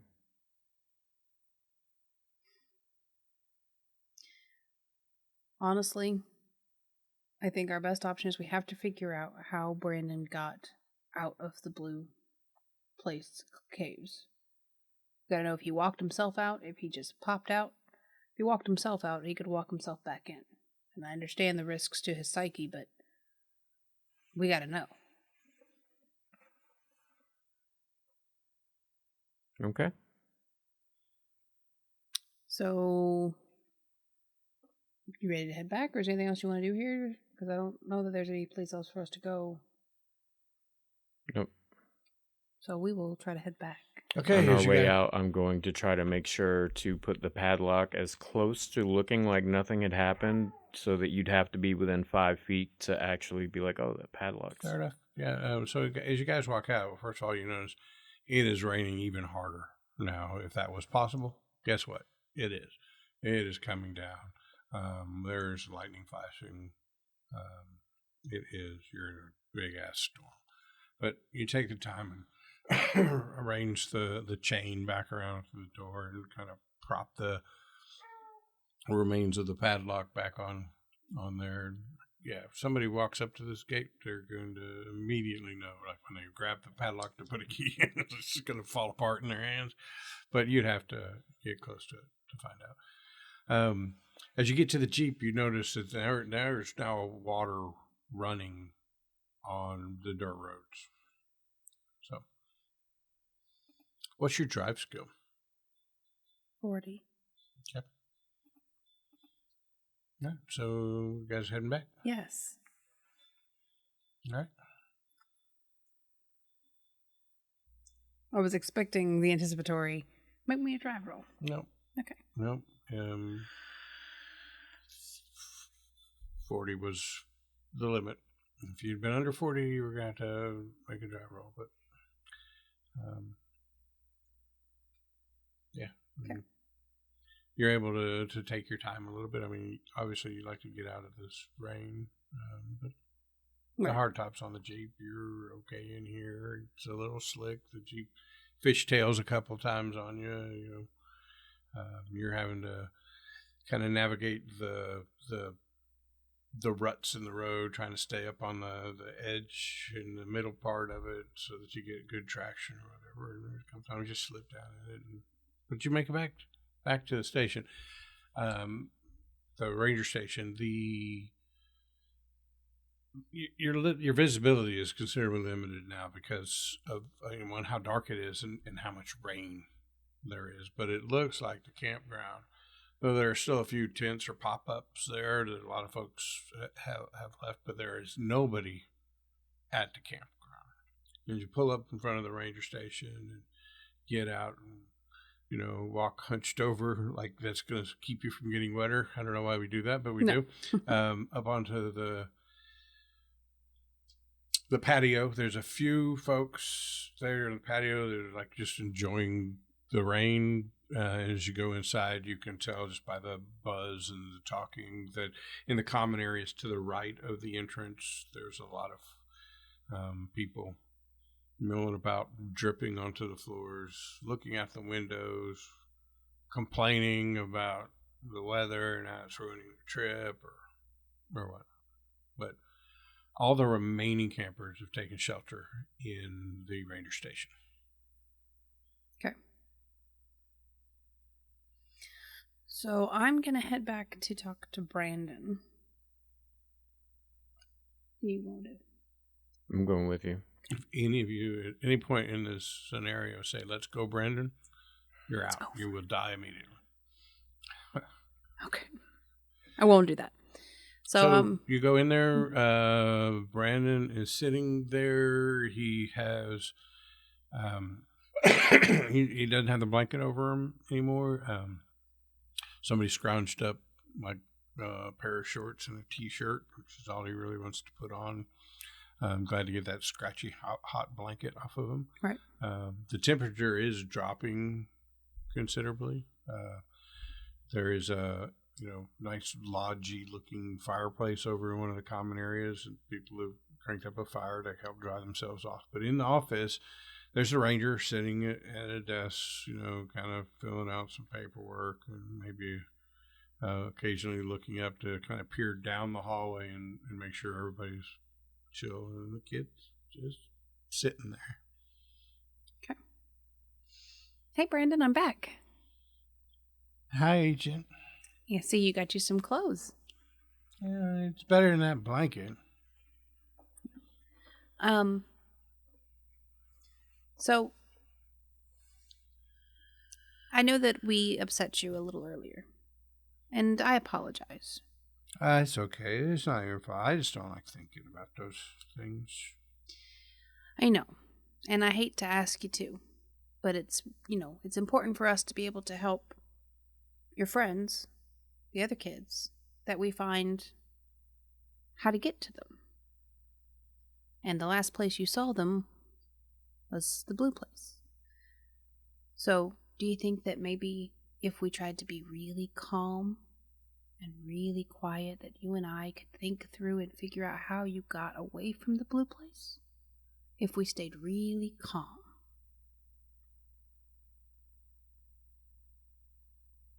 Yeah, like psychology or psychotherapy or...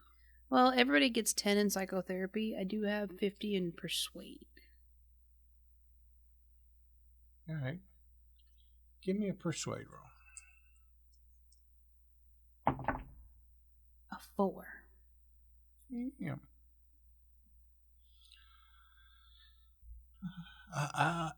I'll try, Sager. I'll try. So I'm going to hold your hands, and we're going to close our eyes, and we're going to be real calm. We're going to do a couple deep breaths, and then you're going to try to tell me about how you left the blue place, okay? Because your mom and dad are going to be here soon, and we're going to get to hug our mommy, and that's going to be amazing, right? Yeah. Okay. Okay, so I was sleeping in the place that they had me, and I had a really bad dream. And then I woke up, and the tall people that were watching me, like some of them were like laying on the ground, and others were running.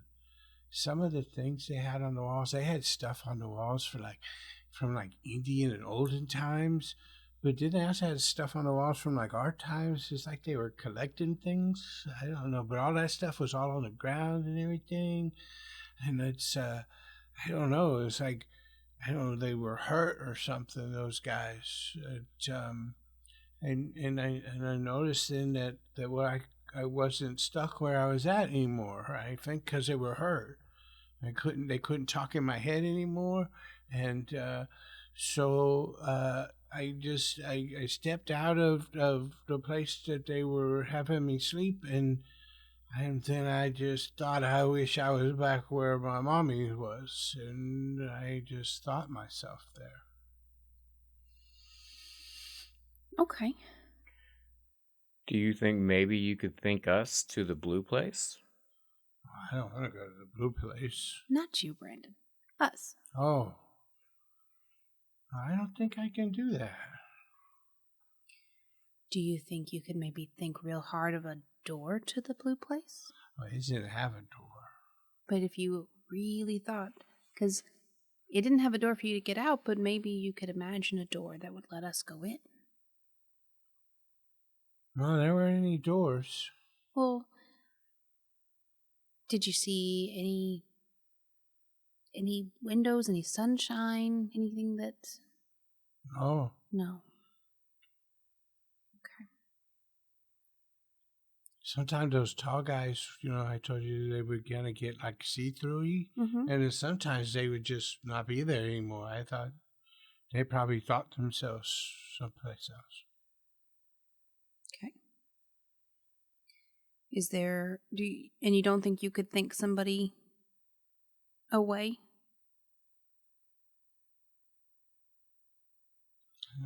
I never done it before. I don't think I can. Okay. When you would talk to your friends, Thomas and Evelyn? Evelyn. Hope that's right. We're going to say it's right. Were they able to do anything special? Like wish themselves away? No, not really. Was it just you who can do the special things?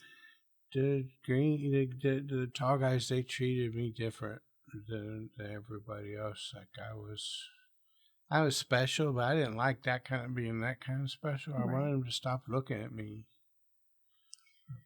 Did Evelyn and Thomas have any tattoos on their bodies? I don't know. I didn't think to look. Okay. I didn't know I had one until you just said it.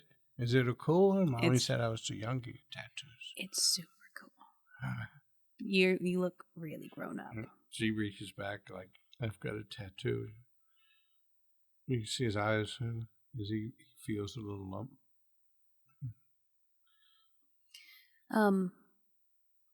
Okay. So I saw you reach back there. Did you feel that little thing right there? I did. I'd like to take a closer look at it. Did it hurt when you touched it? No. Okay. Do you mind turning around so I can look at it a little better? Okay. Thank you. You know how like if you put a flashlight up to flesh, it kind of goes translucently pink.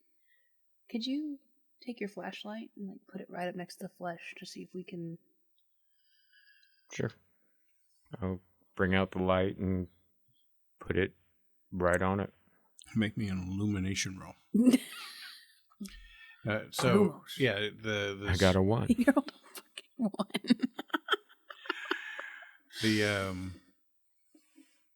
So like light will pass through flesh, and you can't make out anything other than there is a dark shape about the size of a Tylenol gel cap right underneath the flesh. Do you think we ought to remove it? From my knowledge of first aid, would removing it seem like something I would be able to do safely? Like if it's close enough to the skin, or if it feels like it's under muscles. You probably think that your survival knife is sharp enough, and the medicine or first aid cabinet over on the wall has got iodine or some other disinfectant, and bandages. I'm going to walk over and grab some rubbing alcohol or some other sanitizing agent and some gauze and... Any chance that there's kind of like a numbing agent in the first aid? Yeah, unless there's something like lidocaine or something, some topical numbing agent in there. Okay. All right, Brandon. Would you like for me to take that out? Well, I don't know. Is that going to hurt? Nope, because we have this special medicine here that goes right on top of your skin and makes so you can't feel anything. And then you get to keep your really rad tattoo. Well, I'll make a persuasion. You're asking the kid to agree to field surgery here. A 64 against a 50. I think just part of me. We should ask my mommy. I don't think I'm allowed to make that kind of decision. That's fair. By the way, the ranger has perked her ears up, and she's kind of got this one eyebrow raised. With this questioning look, like you're not seriously considering cutting a boy, are you? Do I notice that? Yeah. I'm going to walk over just very quietly. Ma'am, I believe he might have a tick embedded. I think I need to cut it out. I gave that boy a good look over. I don't think there's a tick there. But... You want to come look? Okay. Gonna lead her over and point it out to her. I think the whole thing has gotten in under, and I think it needs to come on out. Unless you have a doctor nearby that we could get to do it. I think it's... So I'll let you make a persuade roll. I think, given that she's a ranger and therefore kind of a naturalist, that I'm going to have you do this at a -20 to get her to believe that a capsule-sized thing underneath her is somehow a tick. That would be a 0. So Yeah, he only has a 20. Yeah, she's not buying it, right? No. Like, I don't know what that is. It could be calcium deposit. I don't know, but no, you're not going to do that to this child. Did you, when you were doing your super thorough examination, also miss his tattoo?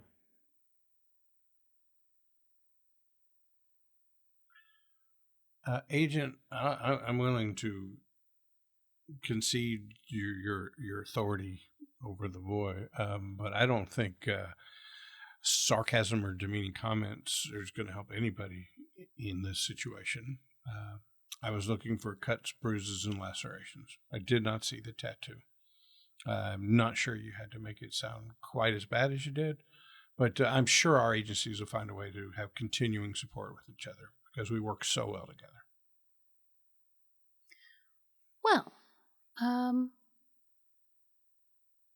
Why don't we step out for a moment?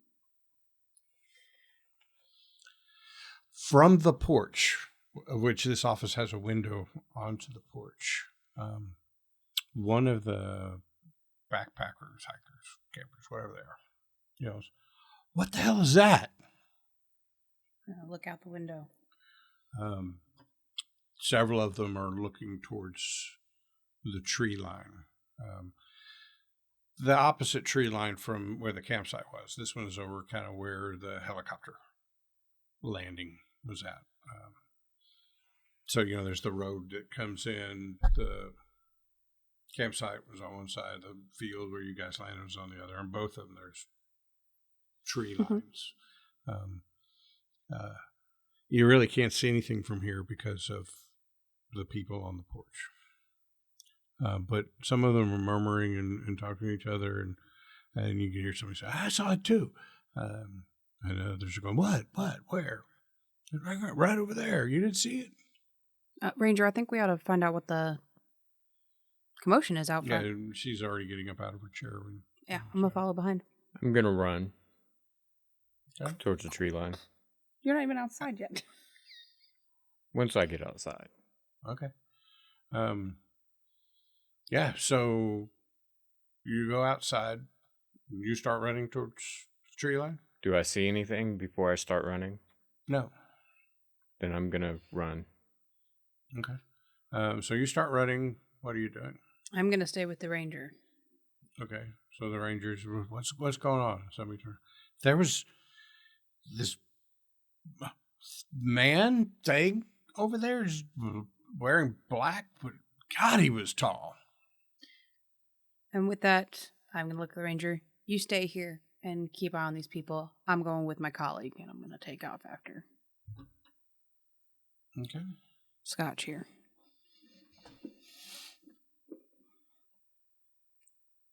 Cool. So, yeah, you guys are running towards the tree line. You cannot see a tall figure.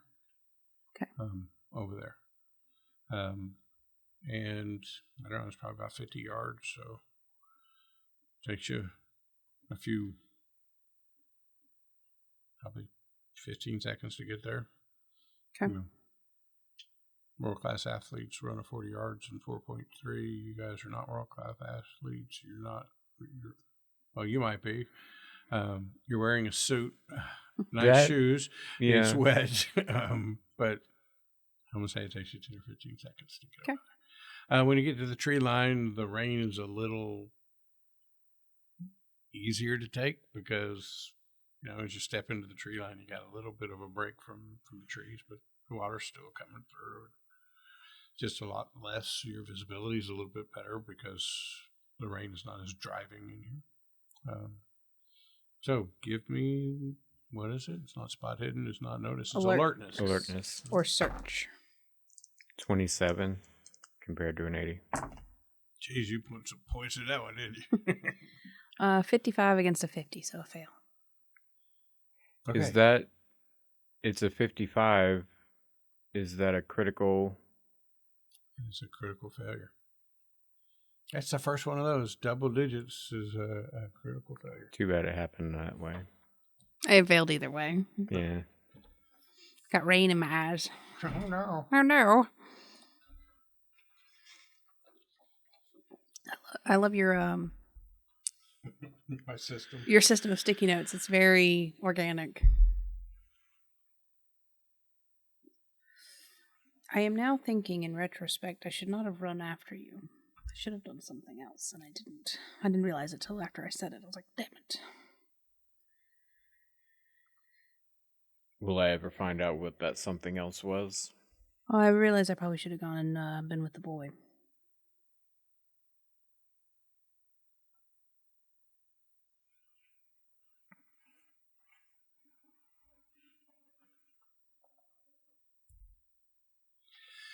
Yeah, so Miss EPA agent in her regular life, the run across the field, trying to keep up with the special ops dude over here. It just is, when did you bad, right? And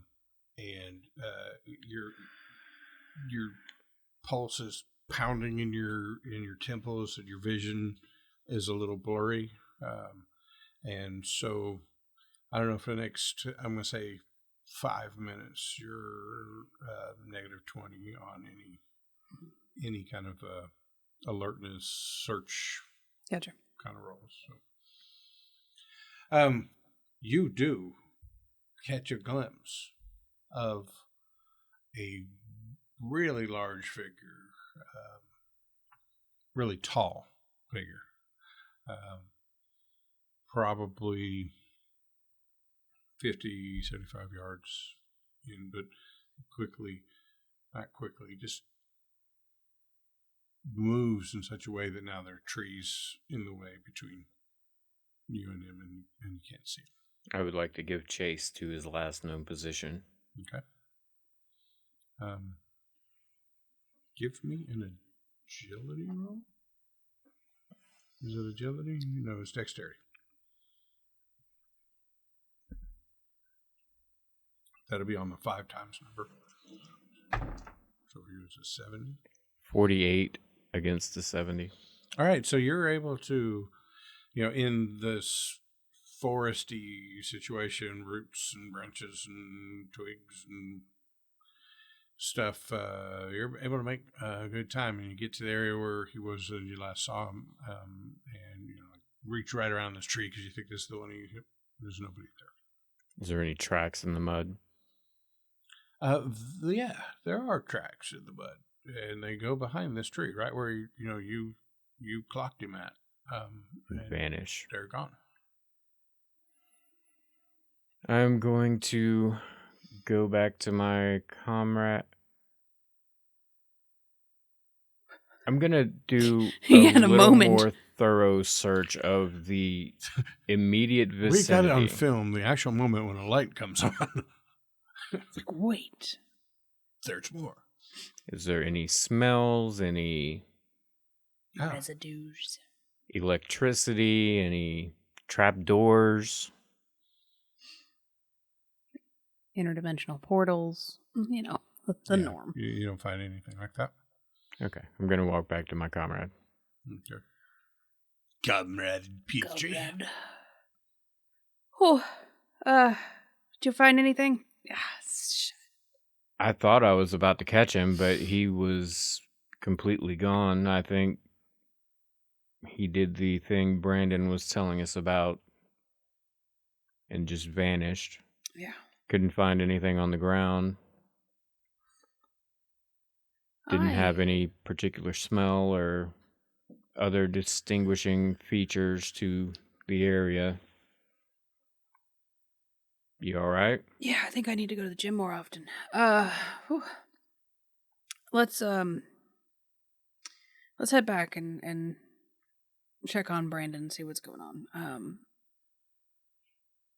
I probably should have stayed up there to begin with, but you were so compelling with your running. All right, yeah, let's go back. A light jog. You guys are completely drenched.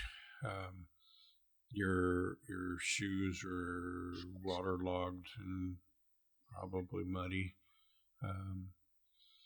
At least from walking through the road, you had to cross the little driveway in place to get there. You get back up to the ranger station and up onto the porch.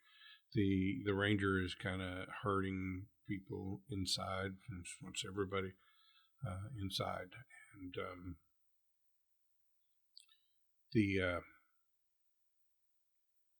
you hear talk about, I bet it was a Sasquatch or something like that. The rain's too hard. You couldn't have seen anything over there. It's just probably just rain falling harder in a particular spot. There's conspiracy theorists. There's people who saying, I know what I saw, and there's other people saying there's nothing to it at all. But yeah, they've all moved inside, and the ranger has gone into the common areas with them to try and get everybody to calm down, add some sense of some order to the place. Now that porch, is facing south. In the common area, there are some windows that face to the east.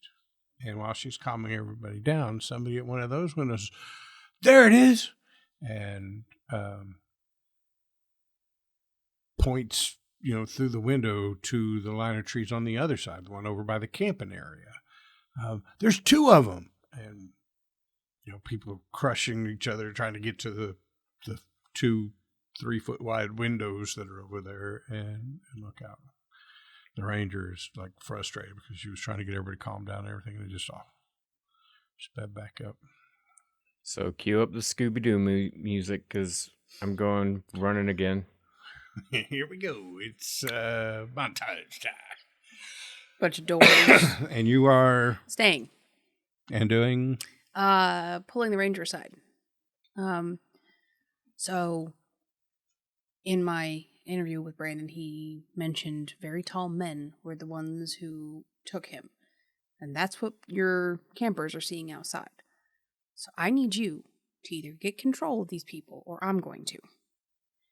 For their safety, for that boy's safety, we have to get it under control while my colleague goes and investigates to be sure that whoever took this little boy is not trying to take him or any of these other people again. All right, look, we've got other common rooms upstairs. Why don't I get them up there?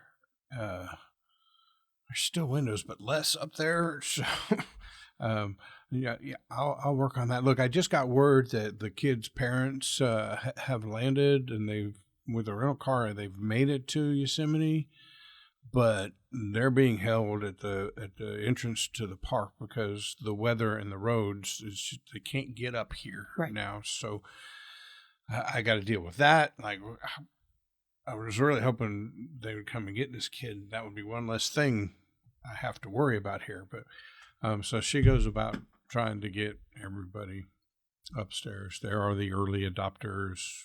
There's authority. Let's do it, they say, and then some stragglers. And she's having to be a little more forceful with them, but that's what she's working on. Okay, over to you.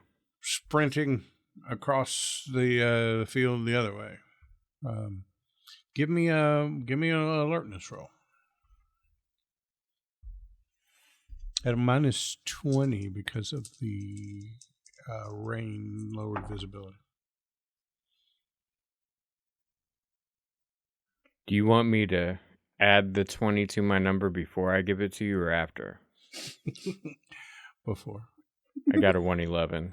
111? Well, there's nothing about triples. It's only doubles, so we're not going to call that a fumble.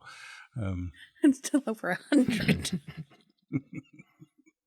Yeah, so the rain is coming down, and you were really just running in the direction you saw people pointing at through a window inside to outside. But yeah, and again, it takes you 15 or 20 seconds to run over to that area.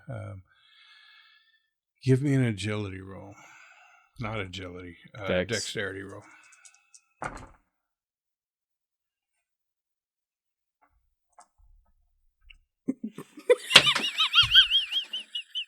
That made it all the way back over here. He rolled another 91. Break out your dunce chair. It is time. Where's the dice jails? Yeah.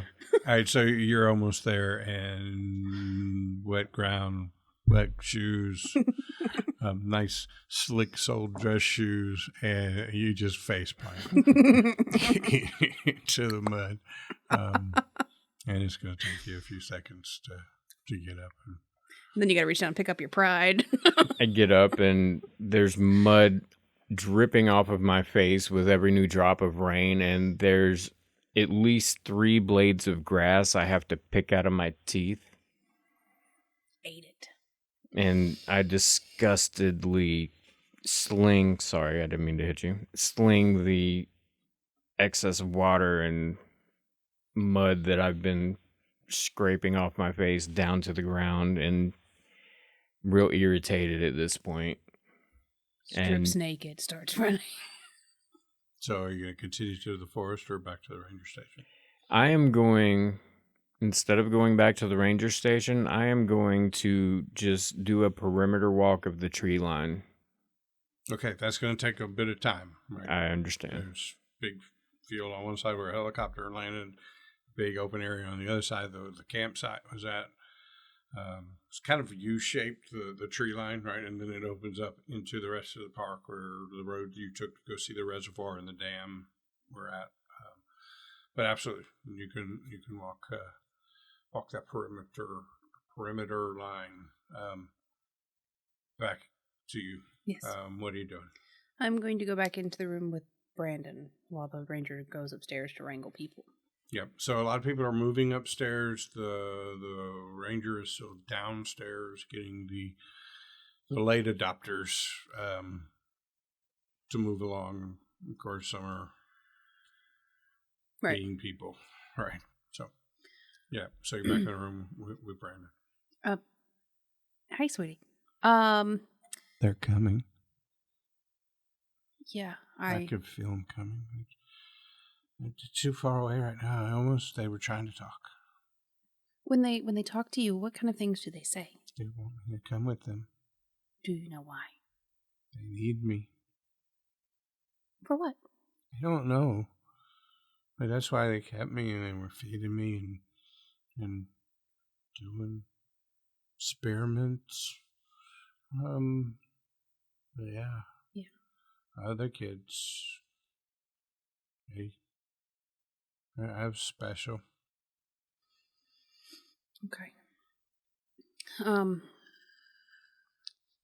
Brandon, I need you to try to think and try to pinpoint where you're feeling them coming from. Can you do that for me? Almost like you're a compass. Give me a persuade roll. I don't think the kid wants to try to mentally be in contact with these folks. I think he's actually trying to avoid it, and you're asking him to kind of open up to it. A 39 on a 50. Okay. He closes his eyes, and you can noticeably feel like the air move in this room, like there's a breeze, but again, the windows are closed. Maybe a little shuffling or rattling of paper on desk. And then he points towards the south, kind of where you guys just ran to. Just over there. Okay. And over there. And over there. And there. I'm going to go over the radio. Scott, you've got at least 4 incoming. And I'm going to give him very technical military sounding clicks to the north time things. It's going to sound very impressive to Scotch. Theater of the mind, people. Brandon's Theater of the mind people. That should be our next scenario. Should be. The mind the people. mind people. Well, these kind of are the mind people. They are. So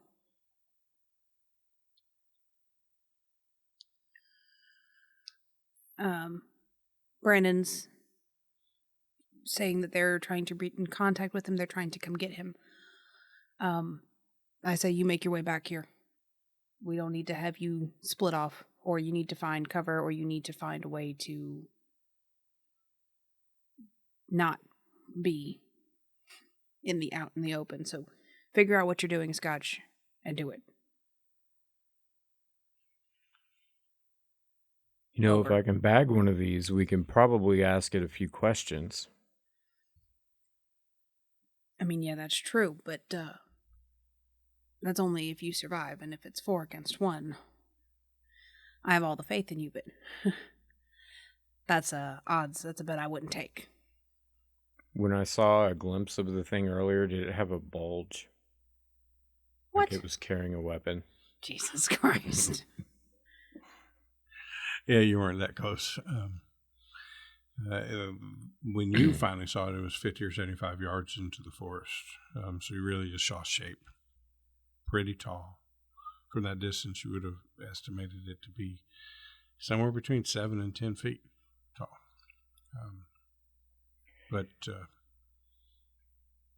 can I do a scan of the area I'm in? Am I in one of the areas that she was describing to me? Okay, I get it. And she was giving the her highly clicks. technical military Clicks to the north. I'm sorry, I don't know things. Yeah, so one of the points she said was the kid had indicated 120 degrees from the cabin, right? And you started over on the east side and were working your way around. So I think if you continue on your path, you would really quickly be at the southeast direction from the ranger station. I'm going to ready my sidearm, and I'm going to try to not make a whole lot of noise. I'm not stomping through the mud puddles, but I'm moving as fast as I can, taking care to not make a ton of noise in that direction. Okay. Give me what's your stuff? 50. Okay. No need for a roll. You're trained in this, so you're moving in that direction. You now blend in with the terrain. I am now raindrop.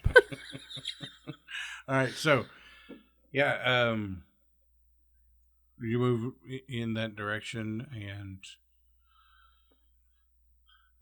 you see probably 20 or 30 yards ahead of you a large, kind of greenish blue figure. This one standing about 12 feet tall, humanoid.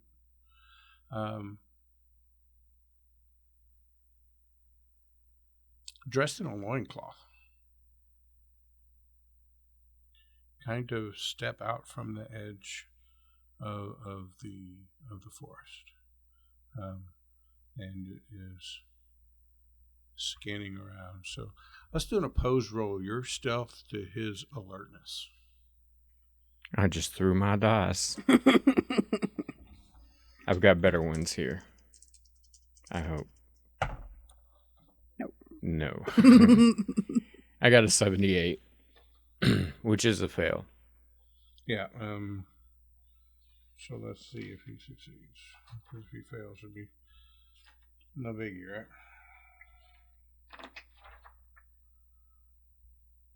No biggie.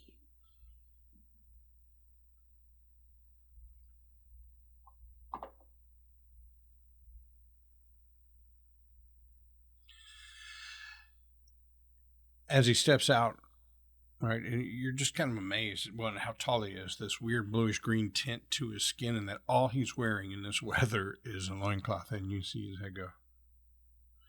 He turns and he's looking directly in your direction. Let's go back to you. Yay!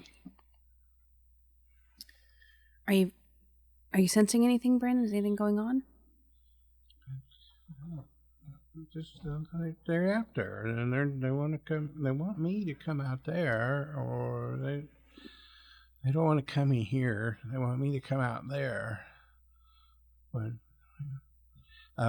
as you're having this discussion with him, you hear a loud ruckus from the common room where the ranger is trying to get the last few stragglers to come in. So I'm going to step out into the hallway and look out towards the common room. You come out of the hallway and are able to peer into the common room just to see, in time to see one of the campers kind of go glassy-eyed and then shove their way past the ranger, running towards the office room that you're in. I am ducking back in the room and shutting the door. And bracing against it. Okay, give me a quick agility check. No. I don't have good things in that. That's dexterity. Not too bad. 45 against a 60.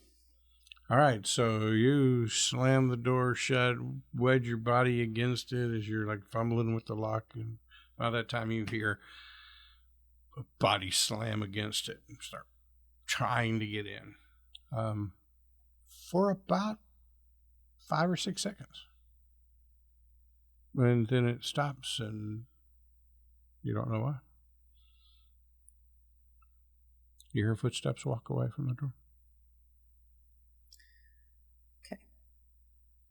Is this a solid door, or is it like one of those office doors that has like a windowy thing at the top? No, it's actually pretty solid. They probably put a fireproof door here at this place in case the rest of the building caught fire. There'd be some protection for their records and stuff like that. Now, eventually the fire's going to consume the whole building, but it wasn't going to come through the door. You hear some. Can't make out the words because it's a closed door, but you can hear Ranger Gallegos' voice telling somebody to calm down, get on the floor, that kind of thing. They are law enforcement. So the rest of you law enforcement people might, like snicker and make jokes about them. They are trained law enforcement, and you can hear that coming out in her voice. The authoritative. Mm-hmm. Brandon, I need you to get up underneath. He's on like a bed, or is he like under a chair? It's just like on an office chair. Okay. I need you to get up under the desk for just a little bit, sweetie. Okay? Can you do that? He looks at you, and let's go back to you. Yeah, I know. That was terrible. That's shitty. All right, so the guy just turned and looked at you. What's your dex? Oh, you don't want to roll. You want the number. Mm-hmm. My dex is 70. You know how when somebody and you make eye contact in public and there's like, it feels like time slows down and you spend forever staring into their eyes? That's what's happening to you right now. Yeah. We're in a combat situation and you go first. I am going to... By the way, to... PV says in chat, free tip, Delta Green, you don't want stuff looking at you. I'm sure I'll figure that out pretty soon. Already there. I'm going to do a called shot on the leg. Left leg. Which leg is closer to me? Is there a closer leg? Mm-hmm. Right. So his right leg would be closer to you based on right leg. The geometry of it all. Theater of the mind, people. So perfect, clear in my head. I'm Question is, can I make it that way in your head? Probably not. I'm there. All right, so called shot. I think normally it would be 20%.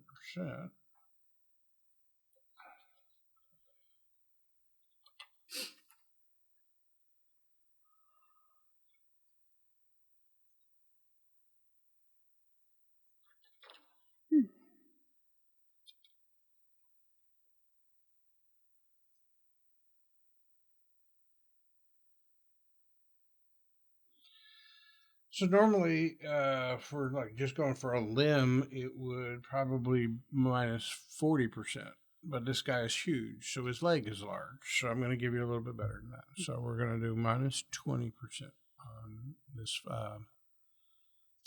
firearms. I rolled a 72 against a 60, so 92. Okay, so your shot goes a little wide. You can hear it or see it hit the ground just past him. You miss him. And then you watch as he just phases out. But you know what I need from you? What? Power roll? Sanity roll. Okay.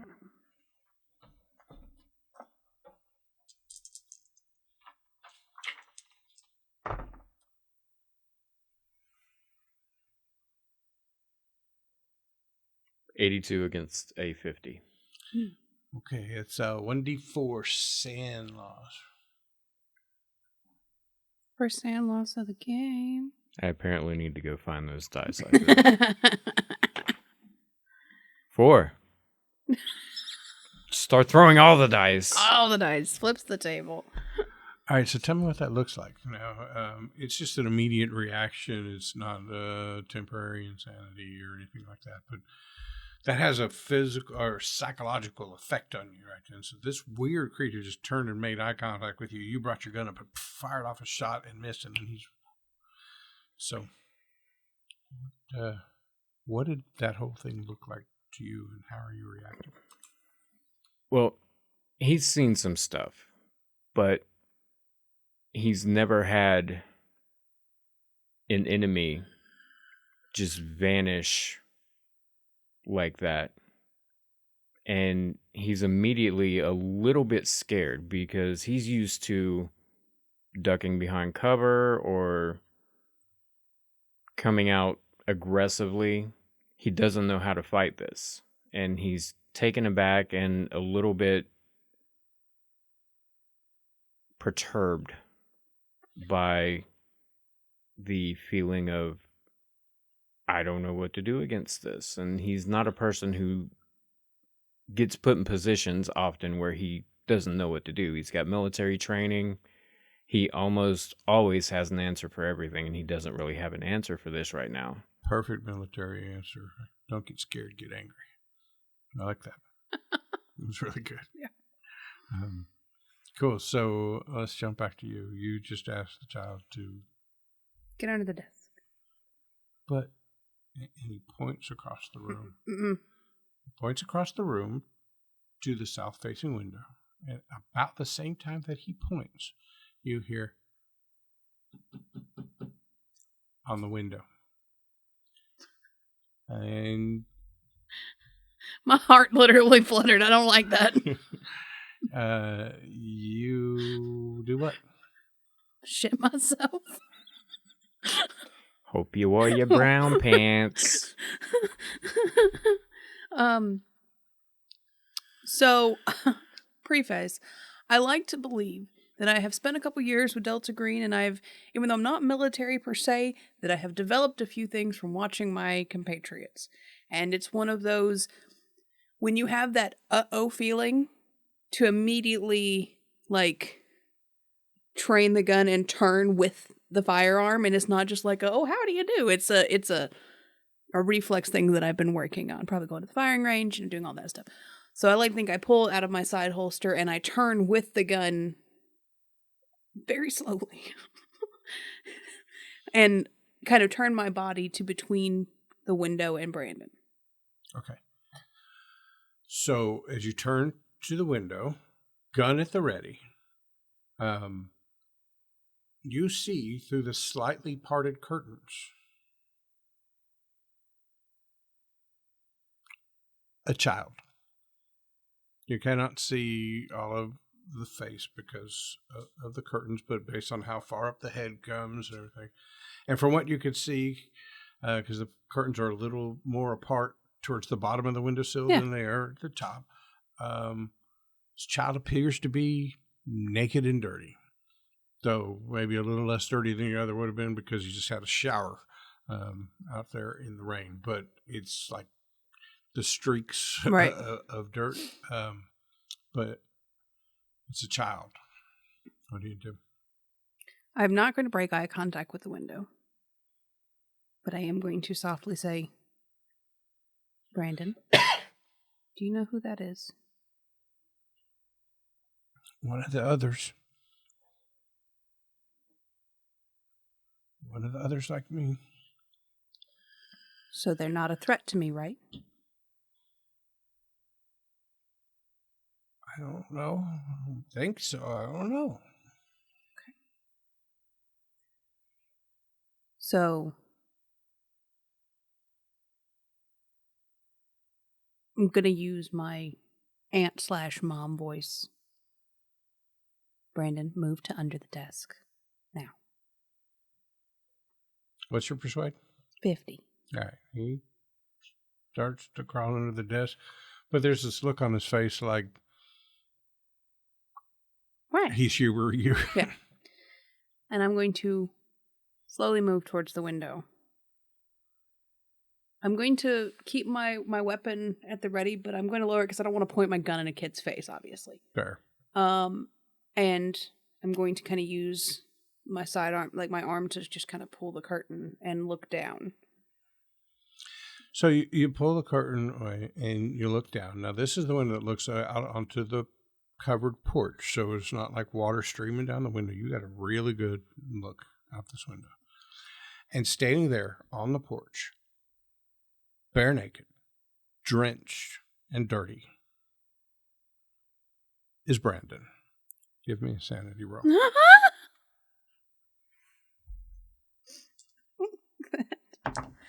I rolled a 59 against a 65. Okay.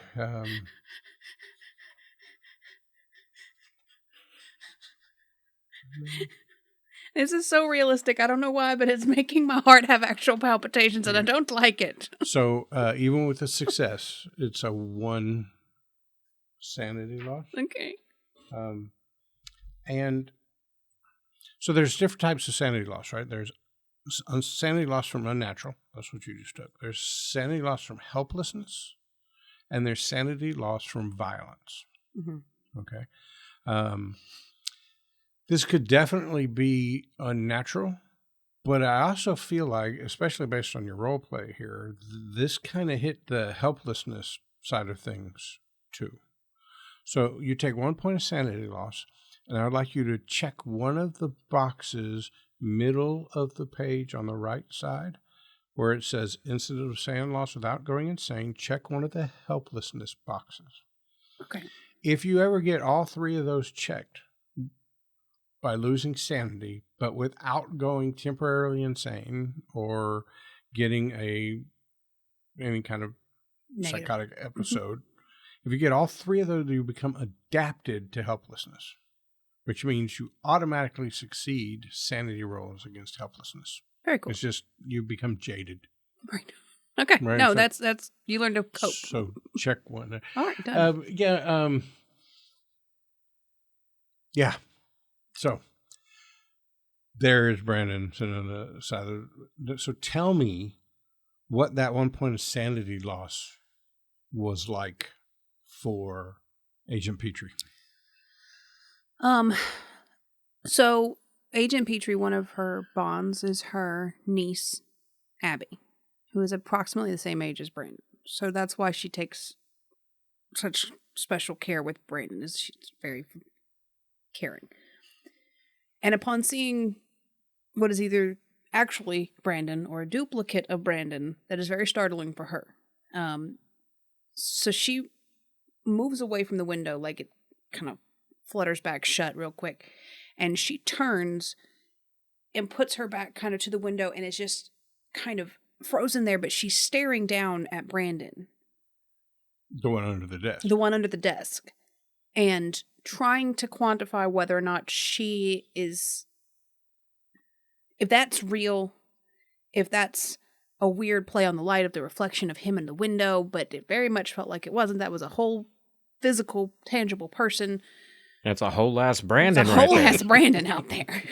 And she's just having this moment of crisis of, am I helping the right kid? Or have I been helping the Duped. monster? Because he's a dupe. He's the dupe. I've You've been duped. Okay, so I'm glad you mentioned the connection to your niece, because there is a way you can kind of avoid sanity loss by projecting off onto your what are those Bonds. people in your life called? Your bonds. Your bonds. What you would do if you decided to do it would be to project onto a bond. When an agent loses sand, you may spend willpower to reduce the loss. The amount is always 1d4. roll the die and reduce your willpower by that much. If your agent still has at least one, now reduce the bond score by that amount. So you may spend willpower to reduce the loss. All you would need to roll on a 1d4 would be a 1 because that's all you lost. Right. But if you'd have to roll, and if it's 4, you're going to lose 4 of your willpower. Right. And your score against one of your bonds is going to go down. Right. The bonds and the strength of those bonds will help you in one downtime to rebuild willpower and sanity and stuff like that. So at one point you probably don't, but I don't want to make the decision for you. I don't. It doesn't feel like... Cool. I should have offered you the same thing. Now, would you like to project that instance off onto your bond and try to reduce the amount of sanity you just lost? Because you took the max sanity loss on that at 4.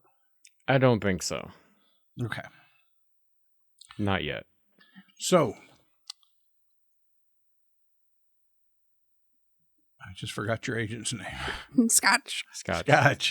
It was so crystal clear. Agent Scotch just fired at this 12-foot tall, bluish green, scantily clad figure who then immediately dematerialized in front of him. And Agent Petrie has just stumbled back against the wall after having seen the doppelganger of the child she was just talking to knock on the window in front of her. And both of them have been shaken a little bit. And I think that's where we'll stop for the evening, and we will pick this up next week for what should be the exciting, if unnatural, conclusion to this wonderful adventure, which is Fulminate, which you can find in the Delta Green Handler's Guide. It's a scenario that comes with the books. Mm-hmm. I'm enjoying it because I think it's really cool. There's a lot of build-up time, but now things are getting interesting. So, how are you doing? Not good. How are you doing? How you doing? I'm okay. Yeah. I just take stuff so viscerally. Like, when you do something scary, my stomach drops. When it's something like this, like my heart literally did that thing, when something startles you and and I was like, I don't like that. Because now I'm stuck either in the room with a child and a monster. Like, it's not good. Your reaction just to there being a child out there was good. And then when you found out that it was another Brandon, that was even greater. But so, cool. We will be back to continue this scenario and wrap it up as we see what happens with young Brandon, missing since 1980, but still 6 years old, 40-something years later. As the rain comes pelting down at the ranger station here in Yosemite Park, and weirdness abounds. Okay. Thanks, everybody, for joining us. I'm Steve, that's Emily, that's John. We're us, you're you, Percentile Vice. Like, follow, all those things. We love you. Bye. Bye. Bye.